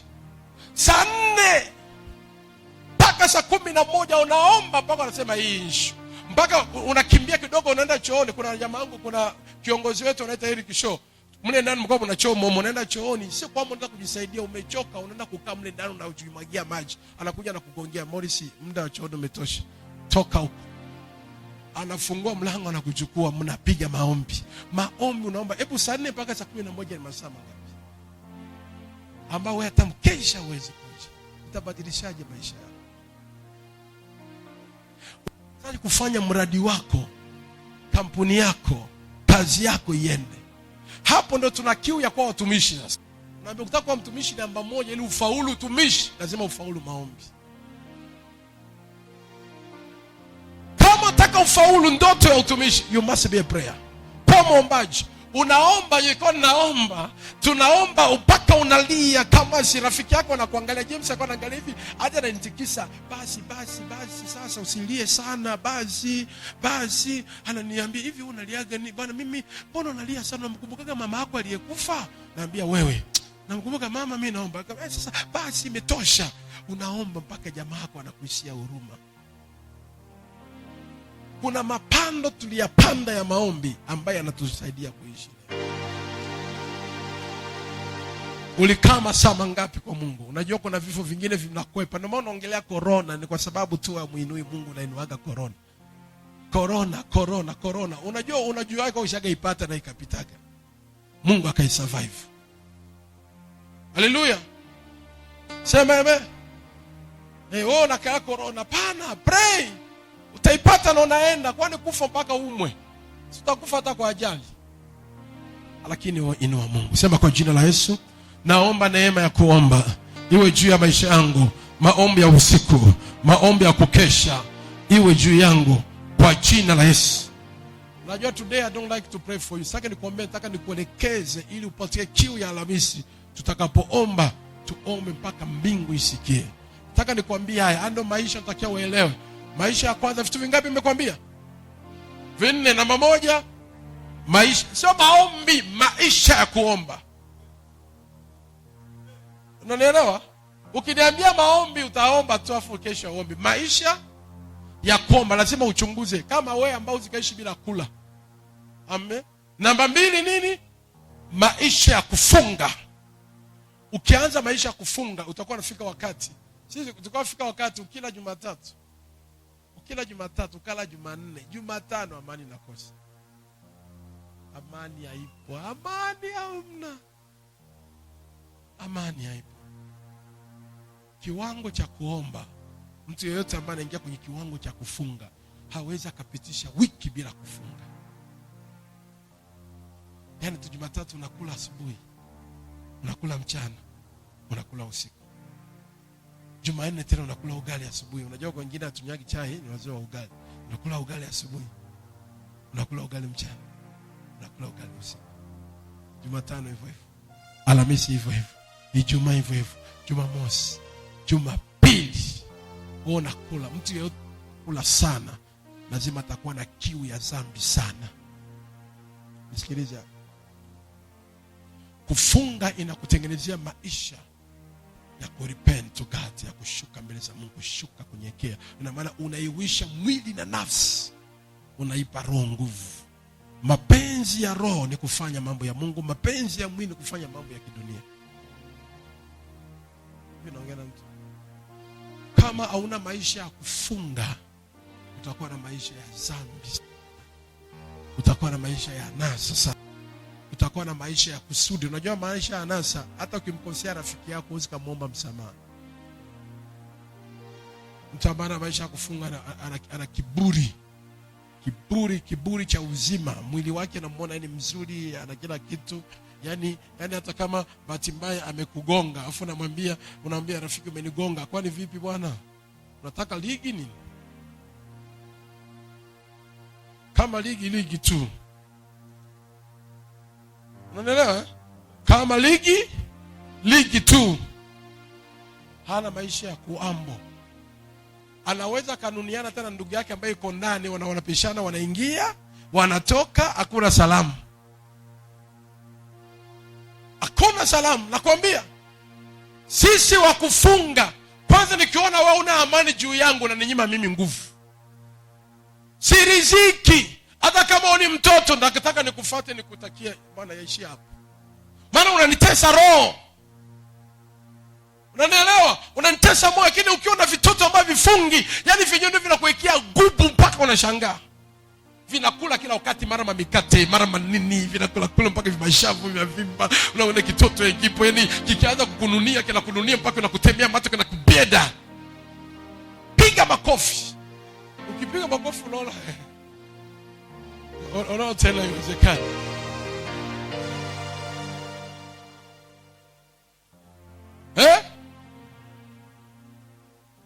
Unafunga mara ngapi kwa wiki? Kwa mwezi unafunga mara ngapi? Hivi kama wewe una maisha ya kufunga, lazima utakuwa na maisha ya kuteleza. Yaani mtu ukimbeba mtu moyoni, ukimbebea chuki, ni sumu. Na hata kikuomba msamaha, naambia mimi hata amenima msamaha ya kwangu yaishagi. Tena naongea mimi ya kwangu yaishagi, bado haijaisha. Bado ya kwangu haijaisha. Rekanda rabu shakapa. Maisha hayo tulipata, maisha unyenyekevu. Unafika wakati unambembeleza mtoto mpaka unamnyenyekea, mpaka unampigia magoti, kwa sababu unasikia ule moyo, roho ina furaha. Unajua maombi, maisha ya kufunga ni maisha ambayo inakubadilishia ile staili ya maisha yako ya zamani. Inakuondolea tabia fulani, inakuwa na kuingizia tabia zingine. Ulikuwa mkorofi sana kipindi cha nyuma, lakini leo mpole mpaka mtu anakusokola. Mpaka unasema lakini imeenda wapi? Zamani imeenda wapi? Maana Mungu amesha kuponda. Haleluya. Roho ameshafanyaje? Amesha kuponda. Amekutengeneza. Unakuwa unasema basi tulaiti nisingelikuwa mtumishi, ningemwacha Yesu pembeni nikampiga ngumi. Na ndio maana tu sasa tunasema mimi ndamweka Yesu pembeni. Wewe uongo. Eti ndamweka kwanza Yesu pembeni. Kuna jamaa mmoja, kuna rafiki yangu mmoja mchungaji, alishafariki. Yule mchungaji alipata hasira, kuna mtu aliingilia shamba yake. Akapata hasira, akasema mimi shamba yangu mimi sikubali, na muacha kwanza Yesu. Akamvua Yesu, nipigane naye afu baadaye ndamvaa Yesu tena. Unaona? Akamvua Yesu, akamvua Yesu, akaenda kwa gombano jamaa. Kupiga Yesu, jamaa anakimbia, akamfuata, alivyokimbia hivyo gari kampitia, jamaa akafa. Sasa nikasema alikuwa amemvua nani? Yesu, na amekufa. Ina maana ameenda motoni. Naongea na mtu. Ukiwa na maisha kufunga, lazima utakuwa na ile ambu to God. Mtu anakosea, lakini unafuata tu mwenyewe, unamwambia ndugu, kama sijashia, unasamehe. Kufunga kunauisha nafsi, kunauisha mwili. Na ndio maana mtu akiwa anafunga, unafikiri ukiona watoto wanaongea sana, wapige njaa siku nzima, utaona kama utaongea. Yaani usiwape chai asubuhi, usiwape chakula mchana. Yaani ile njaa. Vipi bright? Sauti haitoki nini? Sauti haitoki. Mtu anaifunga, hana story nyingi, ongeaje na Mungu wake tu. Ukimpigisha stori unamsumbua. Na ndio maana lazima uelewe kwa nini wiki ipite bila kufunga. Ukiona wiki inapita tu unafanya, utakuwa na kiu sana ya kufanya anasa. Utatamani hata kama uliwahi kuacha pombe unaweza kainywa tena. Hata kama uliwahi kuacha kwenda bar utarudia tena. Kama liawara zamani utarudiana nalo tena.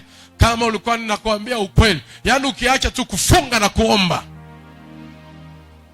akijinua kuinua tu na wewe utainuka. Tainuka tena. Utainuka, yani ile kiu sasa ya uzinzi ndio itapaa juu. Utatoka mpaka utawatafuta huko. Mtu ambaye afunge na unakula wakati yote. Na ndio maana mtu yote ambaye afunge na kuomba ni mkorofi sana. Mtu ambaye afunge ni mkorofi, ugomvi. Kinachompa ugomvi mwili unampeleka. Biblia inasema hivi, yeye apendaye mambo ya dunia, yeye apendaye mambo ya mwili hufanya mapenzi ya dunia. Na tamaa ya mwili ni mauti, lakini tamaa ya roho ni uzima na milele. Ukiwa umefunga na kuomba, roho iko active, unasikia tu muda wote ukae na Mungu. Mpaka unanomana mtu akae na Mungu, unasikia tu unatoa machozi, unalia. Kwa nini unalia? I feel to love God. Nasikia tu kumpenda Mungu, nasikia uwepo wa Bwana kwa.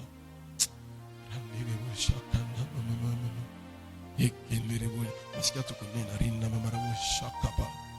Rita kana mama shakaba. Baba, nimekosea, naomba unisamehe. Rina mama. If you are fungi, utamkosea Mungu leo, utasonga mbele. Kesho utasonga mbele. Sikiliza nikwambie, mwizi ataiba nyumbani kwake, ataanzia kwao atubu, baadaye atatoka nje. Utaanza kidogo kidogo, baadaye unatoka, baadaye utaenda. Lakini mtu yeyote ambaye iko na Mungu anafunga, amekosea, God, this is not good. Rakabosha kaba, rendiribosha kaba. Sikiliza, ukitumia haya maisha ya kuomba, ukitumia hayo maisha nakwambia, sasa ndakuja nikupe sababu ya wewe kuomba bila kujibiwa. Hii ndio maisha imenisaidia, maana mwanadamu yoyote anazungukwa na mambo mengi ambayo yanamvunja moyo. Mwanadamu yoyote anazungukwa na mambo mengi ambayo yanamkatisha tamaa. Mwanadamu yoyote anazungukwa na mambo mengi ambayo yanamshawishi. Lakini hautaki kuangalia haya, angalia uliyabeba ndani yako, ndio maisha yako. Ukiangalia uliyabeba ndani yako, ndio maisha yako. Utajua namna kujilinda na kujikinga ili ufike pale. Lakini ukiangalia na kuzunguka, you never go there.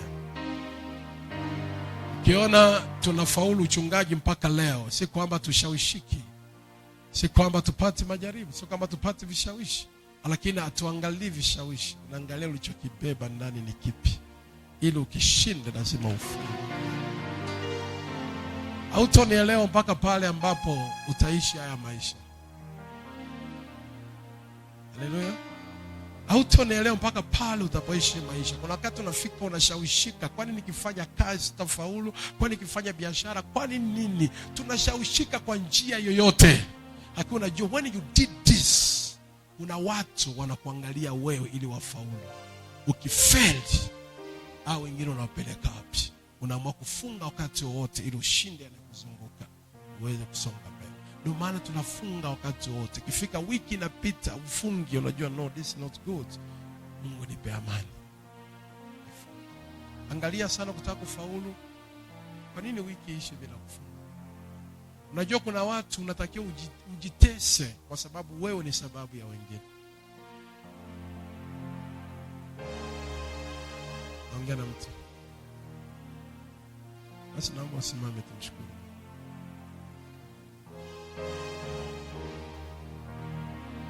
Inua mikono yako, funga macho.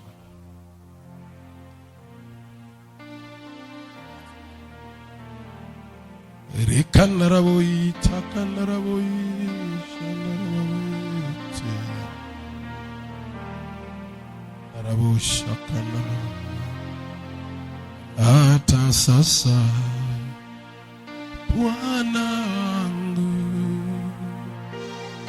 umesha saidia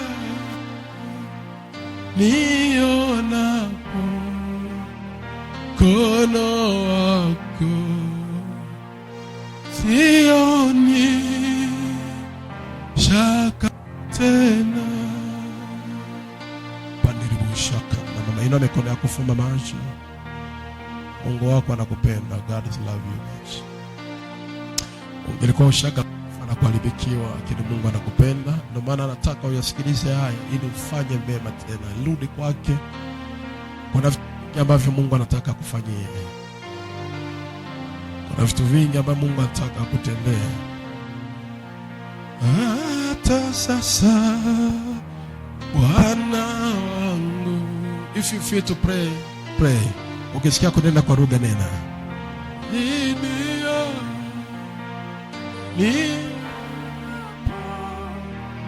mkono wako, sioni shaka tena. Hata sasa, hata sasa Bwana wangu umesha saidia. Nipatapo mkono wako, sioni shaka tena. Hata sasa, hata sasa Bwana wangu umesha. Mwombe Mungu akupe neema. Neema ya kuomba, neema ya kufunga, neema ya kutoa, neema ya kutembea na yeye vizuri. Mwombe Bwana, give me grace. Mwombe Baba, nipe neema yako tena Bwana. Sioni shaka tena. Mwombe Baba, nipe neema yako. Rikanaribu yakapa. Mwombe Baba, nipe neema yako tena Bwana. Nahitaji neema yako. I need your grace. Naomba neema yako. Kuna mahali unahitaji uende. Kuna mahali unahitaji ufike dada, kaka. Kuna vitu unahitaji uvikuze kwa mikono yako. Kuna vitu unahitaji viinue kwa mikono yako.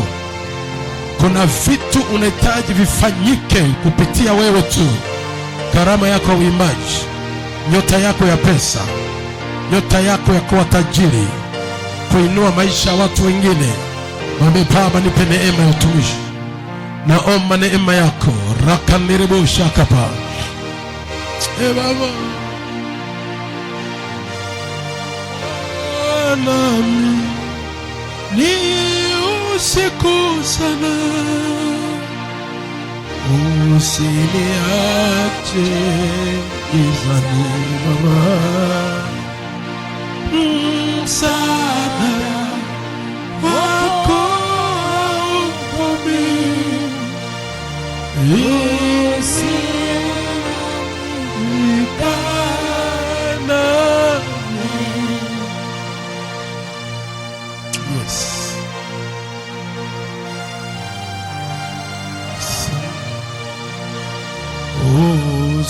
Usiniache gizani Bwana,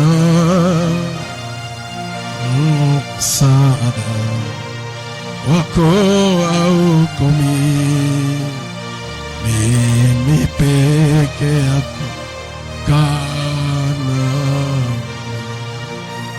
Paniribu shakana mama. Nakuombea neema mwanangu. Nakuombea neema mwanangu. Kila anayesema utashindwa, akuone umeshinda. Nataka niongee na wewe Regina. Naona nguvu mpya tena kwenye maisha yako. Regina, naona hatua mpya kwako. Mungu anataka arejeshe heshima iliyopotea kwenye ndoa yako. Namna ambavyo ulikuwa unaonekana wa kawaida, kuna vitu ambavyo Mungu anataka kurejeshea upya. Ipo adabu mpya, heshima mpya, nguvu mpya. Kuna uwezesho mpya ambao Mungu anataka ufanye kwako. Kuna uimiri ambao utaimarika mbele za Bwana. Mungu atakuimarisha kwa namna sio ya kawaida. Tegemee, muombe sana. Simama kwa uaminifu kweli kweli. Liko jambo ambalo Mungu atalifanya hata umwezi hujaisha, na litakuwa la kwako na baraka. Mungu atakufichulia mambo ambayo ulikuwa huyafahamu na kuyajua. Mungu atakwambia mambo ya kipekee. Kuna ushindi mkubwa mkamilifu ambao Mungu anaenda kukuinulia. Ipo baraka kubwa Mungu anakuinulia. Naona furaha njema ambayo ilipotea muda mrefu kwako, Mungu anaenda kuirejesha kwa namna sio kwa kawaida. Thank you Jesus. Thank you Jesus. Thank you Jesus. Bakanderebo shaka. Thank you Jesus. Thank you Jesus. Thank you Jesus. Kila wakati naongea na wewe Adivela Sangawe Madorini, kuna mali Mungu anataka ilete kwenye mikono yako. Kuna maisha umeyaisha muda mrefu Adivela Sangawe ambaye kwa ya samani na hayakuwa ya kuheshimika kwa watu, hata watu wa ndani mwako. Lakini kuna vitu Mungu anataka kumilikishe. Mimi nakwambia maneno, elewa. Kuna nana Mungu anataka ahamishe uwezesho mkubwa kwako. Haya yatatokea, yatatokea, yatakuwa. Pandiribo shaka na mama. Naongea na Epi. Epi, kuna maisha moyoni mwangu Mungu ananisemesha kwako. Hadi natamani uyajue na uyafahamu, yauelewe. Maana naona kitu kipya ambacho Mungu anataka kifanye. Moyo wako tu hujaelewa. Haujaelewa vyema. Paka mimi mwenyewe nasikia mguso wa aina fulani. Elewa. Simama vyema na Mungu. Elewa. Elewa hili.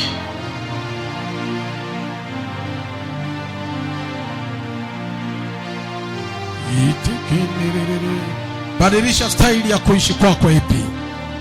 Kuna kitu Mungu anataka afanye. Pandirebo shakata barama yandarabo shapa. Pandirebo, wewe ni Bwana Mungu mwenye nguvu, Mwana kondoo, Mwana kondoo. Amen. Takatifu, takatifu, wewe ni Bwana Mungu mwenye nguvu, Mwana kondoo,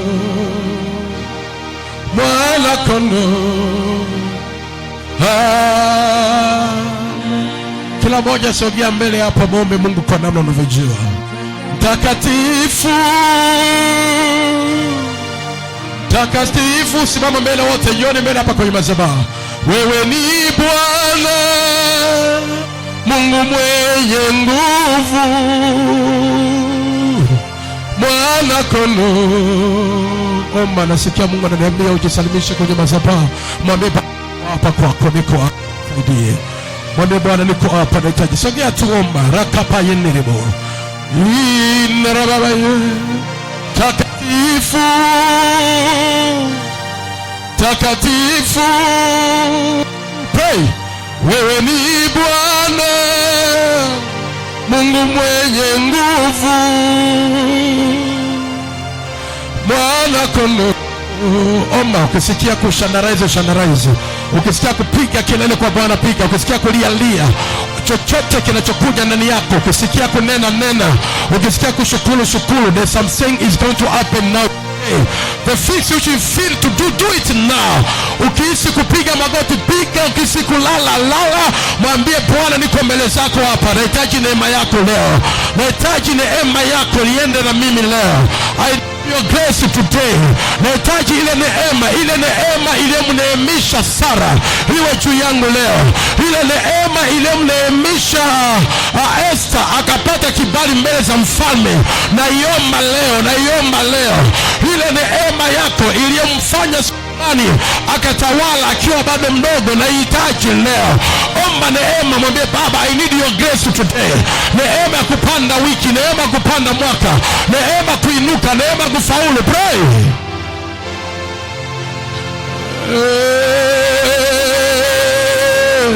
Mwana kondoo.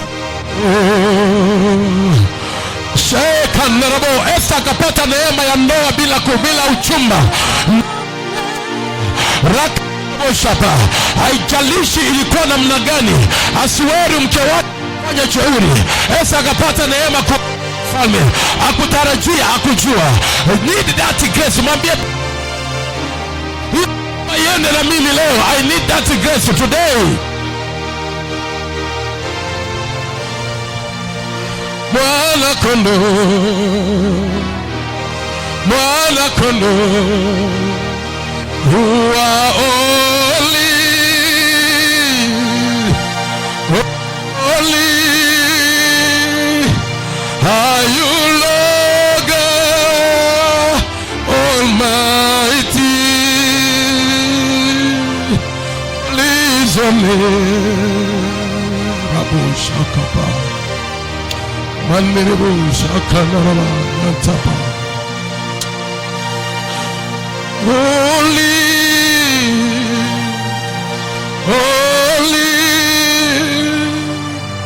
are you, Lord God Almighty. Yes, Lord. We need grace. Tunahitaji neema ya Mungu. Bila neema tuwezi. Tunahitaji neema katika kuomba, tunahitaji neema katika kufunga, tunahitaji neema katika kumtolea Bwana, tunahitaji neema. We need grace. Tunahitaji neema. That grace we want it. Pray for that grace. Mwambie Baba, hiyo neema yako iliyemstahilisha. Sara alikuwa astahili akastahili, Esta alikuwa astahili akastahili. Naiomba hiyo neema yako iwe juu yangu leo Baba, ijapokuwa sistahili kukaa pale, naomba ile neema yako inistahilisha kupata mume mwema, kupata kazi, kupata ajira, kupata mke mwema, niweze kusimama Bwana na kuifanya kazi yako Baba, niweze kwenda hatua nyingine, nione neema yake inatosha. Hata kama ni waovu mbele zake, hata kama tufai mbele zake, neema yake inatosha kutusaidia. Omba hiyo neema, omba hiyo neema, omba hiyo neema. Tulipenda tukiwa wenye dhambi, omba hiyo neema, omba neema.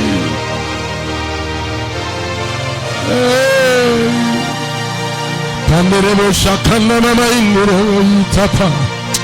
Nani anaomba? Rinderebo shapa. Bwana akaangalia machozi ya wana wa Israeli, akasikia kulia kwao, akaona mateso yao. Mungu aone kutesa kwako, mateso ya watu wa kuzaikio, mateso ya watu wanayekutesa. Bwana aone mateso yako jioni ya leo, aone mateso yako mchana wa leo, aone mateso yako jioni ya leo. Ni majira ya Bwana kutembelea watu wake. Mungu akutembelee kabla jua halijapunga. Ilikuwa ni majira yake. Naomba akutembelee kama alivyotembelea Paulo na Sila gerezani, akutembelee leo kwenye haja ya moyo wako. Ile shida yako ulionayo, Bwana akutembelee jioni ya leo. I feel something is going to happen to you now. Bwana akutembelee leo, atembelee nyumba yako, atembelee kazi ya mikono yako, atembelee ndoa yako. Bwana akutembelee leo, akutofautishe na wengine. Baba, Baba, Panderebo shakana na mai, Panderebo shaka papa papa papa, Inna marabo shaka papa ramanderebo shapa mama, Rikenderebo shapa papa, Rinna marabo shapa. Atembelee nyumba yako, atembelee afya yako. Wanaazirika na magonjwa, wewe usiwe mmoja wao. Wanateseka na kodi, wewe usiwe mmoja wao. Wanateseka na hali ya ukiwa, wewe usiwe mmoja wao. Mwambie Baba, unitembelee nisitoke mbele yako bure, kama vile Sauli alipokuwa mbele ya Mungu akatoka na ushindi. Bwana akupake mafuta ya utajiri jioni ya leo, akupake mafuta ya ndoa jioni ya leo, akupake mafuta ya kazi kama una kazi jioni ya leo, akupake mafuta ya pesa if you have no money jioni ya leo, akupake mafuta kwa uhitaji ulionao. Usitoke mtupu mbele zake, akupake mafuta jioni ya leo. Rinderabosha kapapa, renderebosha pa. Allow to be now. Pakanderebosha kandamarabo. Akupake mafuta ya heshima, akupake mafuta ya heshima, akupake mafuta na stahili. Ndugu zako wakuelewe, ndugu zako wakusaidie, ndugu zako wakuheshimu, waliozalao maisha yako waone unafaa. Bwana akupake mafuta. Fungua moyo, mafuta ya Bwana yaende juu yako leo. Urisi ile mali iwe kwako, ile mali iwe kwako, paka na mamarabosha papa. Let God Mungu aone leo, asikutoe mtupu leo, akutoe na mafuta mengine, mafuta ya heshima, mafuta ya kipekee ambaye alimheshimisha Sauli.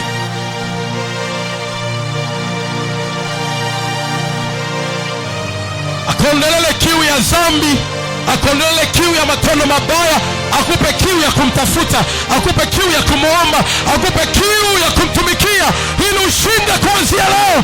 Panda la mshaka papa. Tiwa.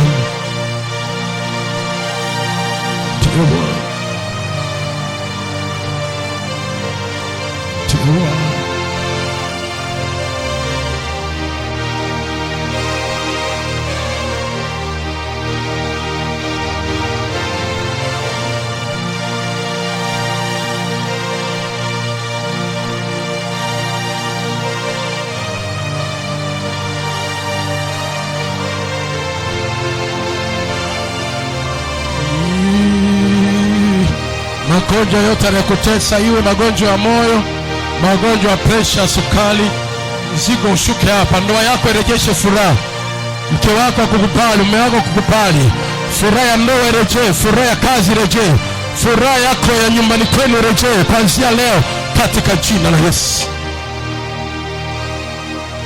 Paka narabu.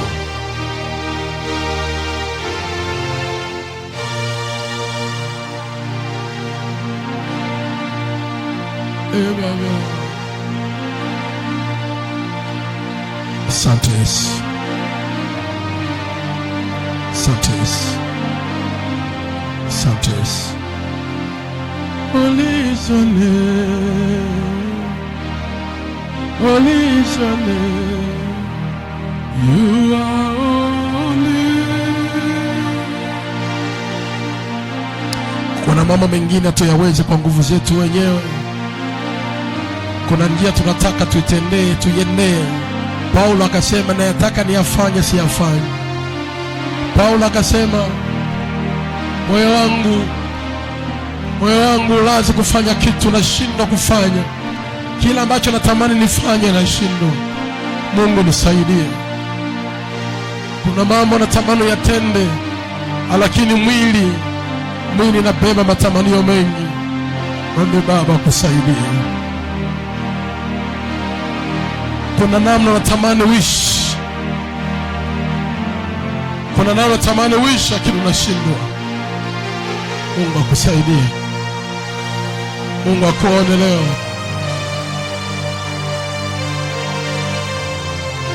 Mungu akuone leo.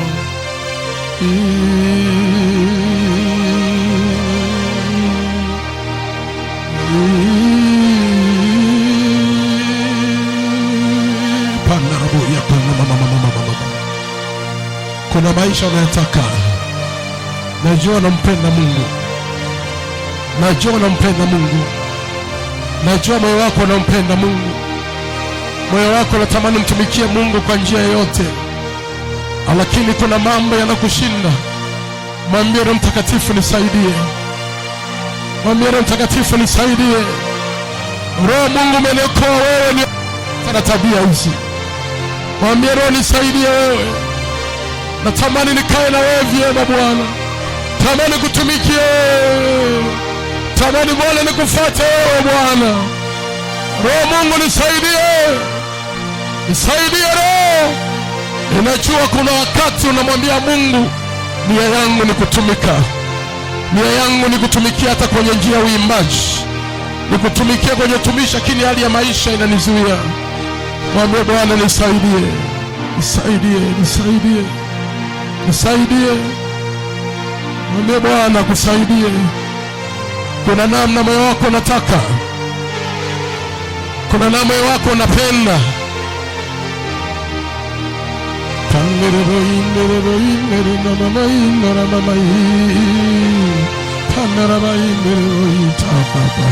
Moyo urazi lakini mwili ni dhaifu. Moyo korazi, moyo unataka kutumika. Moyo unataka kuhubiri. Moyo unataka kuimba. Moyo unataka ufanye kitu. Moyo unataka umkaribie Mungu, lakini mwili wangu ni dhaifu Bwana. Baba, nisaidie udhaifu wangu. Panderabosha pa. Nisaidie Yesu udhaifu wangu. Moyo wangu unatamani, lakini nakuwa na hasira. Kuna wakati nakasirika, kuna wakati nachukia ghafla, kuna wakati nakuwa mtu nazila ghafla. Baba nisaidie. Panderabosha kapa. Magonjwa yananifanya nikose nguvu. Kuna hali ya mwili, udhaifu wa mwili unaninyima amani. Nikiwaza malazi nakosa furaha, lakini moyo wangu uko lazi mbele zako Baba. Mungu, chunguza moyo, chunguza moyo wa dada huyu, chunguza moyo wa kaka huyu, chunguza moyo wa baba huyu. Moyo wake uko lazi, moyo wake anatamani kabisa, anataka atumike, anataka awe na wewe, anataka kae na wewe, lakini mwili ni dhaifu. Mwili unampa kiburi, unampa hasira, unampa labda kuzila, mara na paniki. Baba tusaidie wewe. Mama, mafuta yako yalimbadilisha mfalme Daudi, yanibadilisha na mimi. Mafuta yako yambadilisha Sauli, yakubadilisha nasi Bwana, yakubadilisha Bwana, yakubadilisha leo. Ranereboja pa.